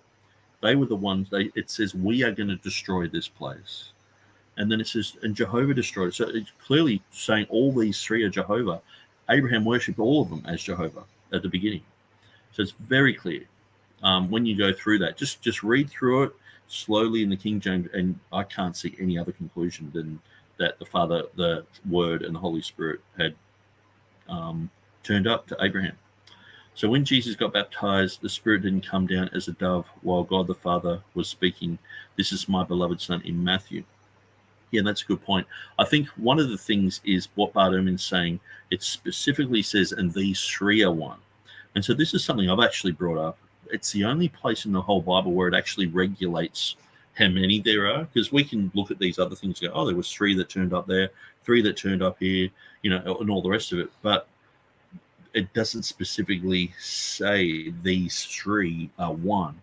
And regulating the number of people, where 1 John 5:7 does that. So perhaps there's 4 members. Perhaps there's another one that's going to come and rule in the millennium, and the Holy Spirit number 2, or but it's like we understand that it's not going to happen. But the Commuhanium, it really tidies up the Trinitarian doctrine for me, anyway. Listen to all these critical scholars. Listening to all these critical scholars is like me now listening to the mainstream media in general. They're all parroting the same exact rhetoric. Yeah, and that's the thing. Bart Ehrman is not saying much different to James White or to most other people who we interact with on the other side, and they will just sprout this type of rubbish information. They mix it with truth, but obviously, even just we're halfway through this, and how many things has he gotten wrong? A. Hannah says, I think he seared his conscience. Watch out for those hot irons. Yeah, whose consciences have been seared with a hot iron. That's really heavy. Hudson says, Mike Winger did a good video a while back. Storytelling as truth-making and why it's wrong. Yeah, I don't get into Mike Winger much. I'm subscribed to him. After he did his thing against James Snaps, last 12 verses of Mark, I was like, dude, how can you look at that and not say that it's genuine? Even just go a majority text route. That's safe. You'll still be considered okay. You don't have to be a TR person and get real persecution for reading the real word of God. You can get halfway there, but no. Dung. Triunity, Trinity, makes sense as a verse identifier, this being 1 John 5:7. How would have church fathers created the word Trinity without 1 John 5:7? Yeah, so I think that too, where it's clearly something talking about the 3 in 1. And, it just makes me wonder, like, also with that verse, you've got these names. You've got the Father, you've got the Son, and you've got the Holy Spirit. And so even those 4 words could have been put in a nomina sacra form. And so if you've got 4 nomina sacras, and these 3 are 1, and even heaven sometimes was condensed as a nomina sacra. So you've just got this whole line of just nomina sacra. That could have been confused. Which is another option. That it's something I haven't. I've always thought I really need to look into that a bit more, but I haven't as yet. Ask any Catholic or Eastern Orthodox, do they believe 1 John 5:7 is authentic? They will say yes. Only the Counter-Reformation, Campbellites, the Restoration Movement, Unitarians, all cults don't believe 1 John 5:7. Yeah, it's interesting that even the Catholics. They believe 1 John 5:7. In the Reformation period, it was just like, yeah, we believe it. It's in the Clementine Vulgate. And so, yeah. Well, thanks, guys. Thanks for joining us. I think we did pretty well. So we'll go back over the second part of this another day, so I probably won't do this today. And we've gone for 3 hours and 24 minutes. Enjoy your day, and I will see you again soon. Thanks for joining us.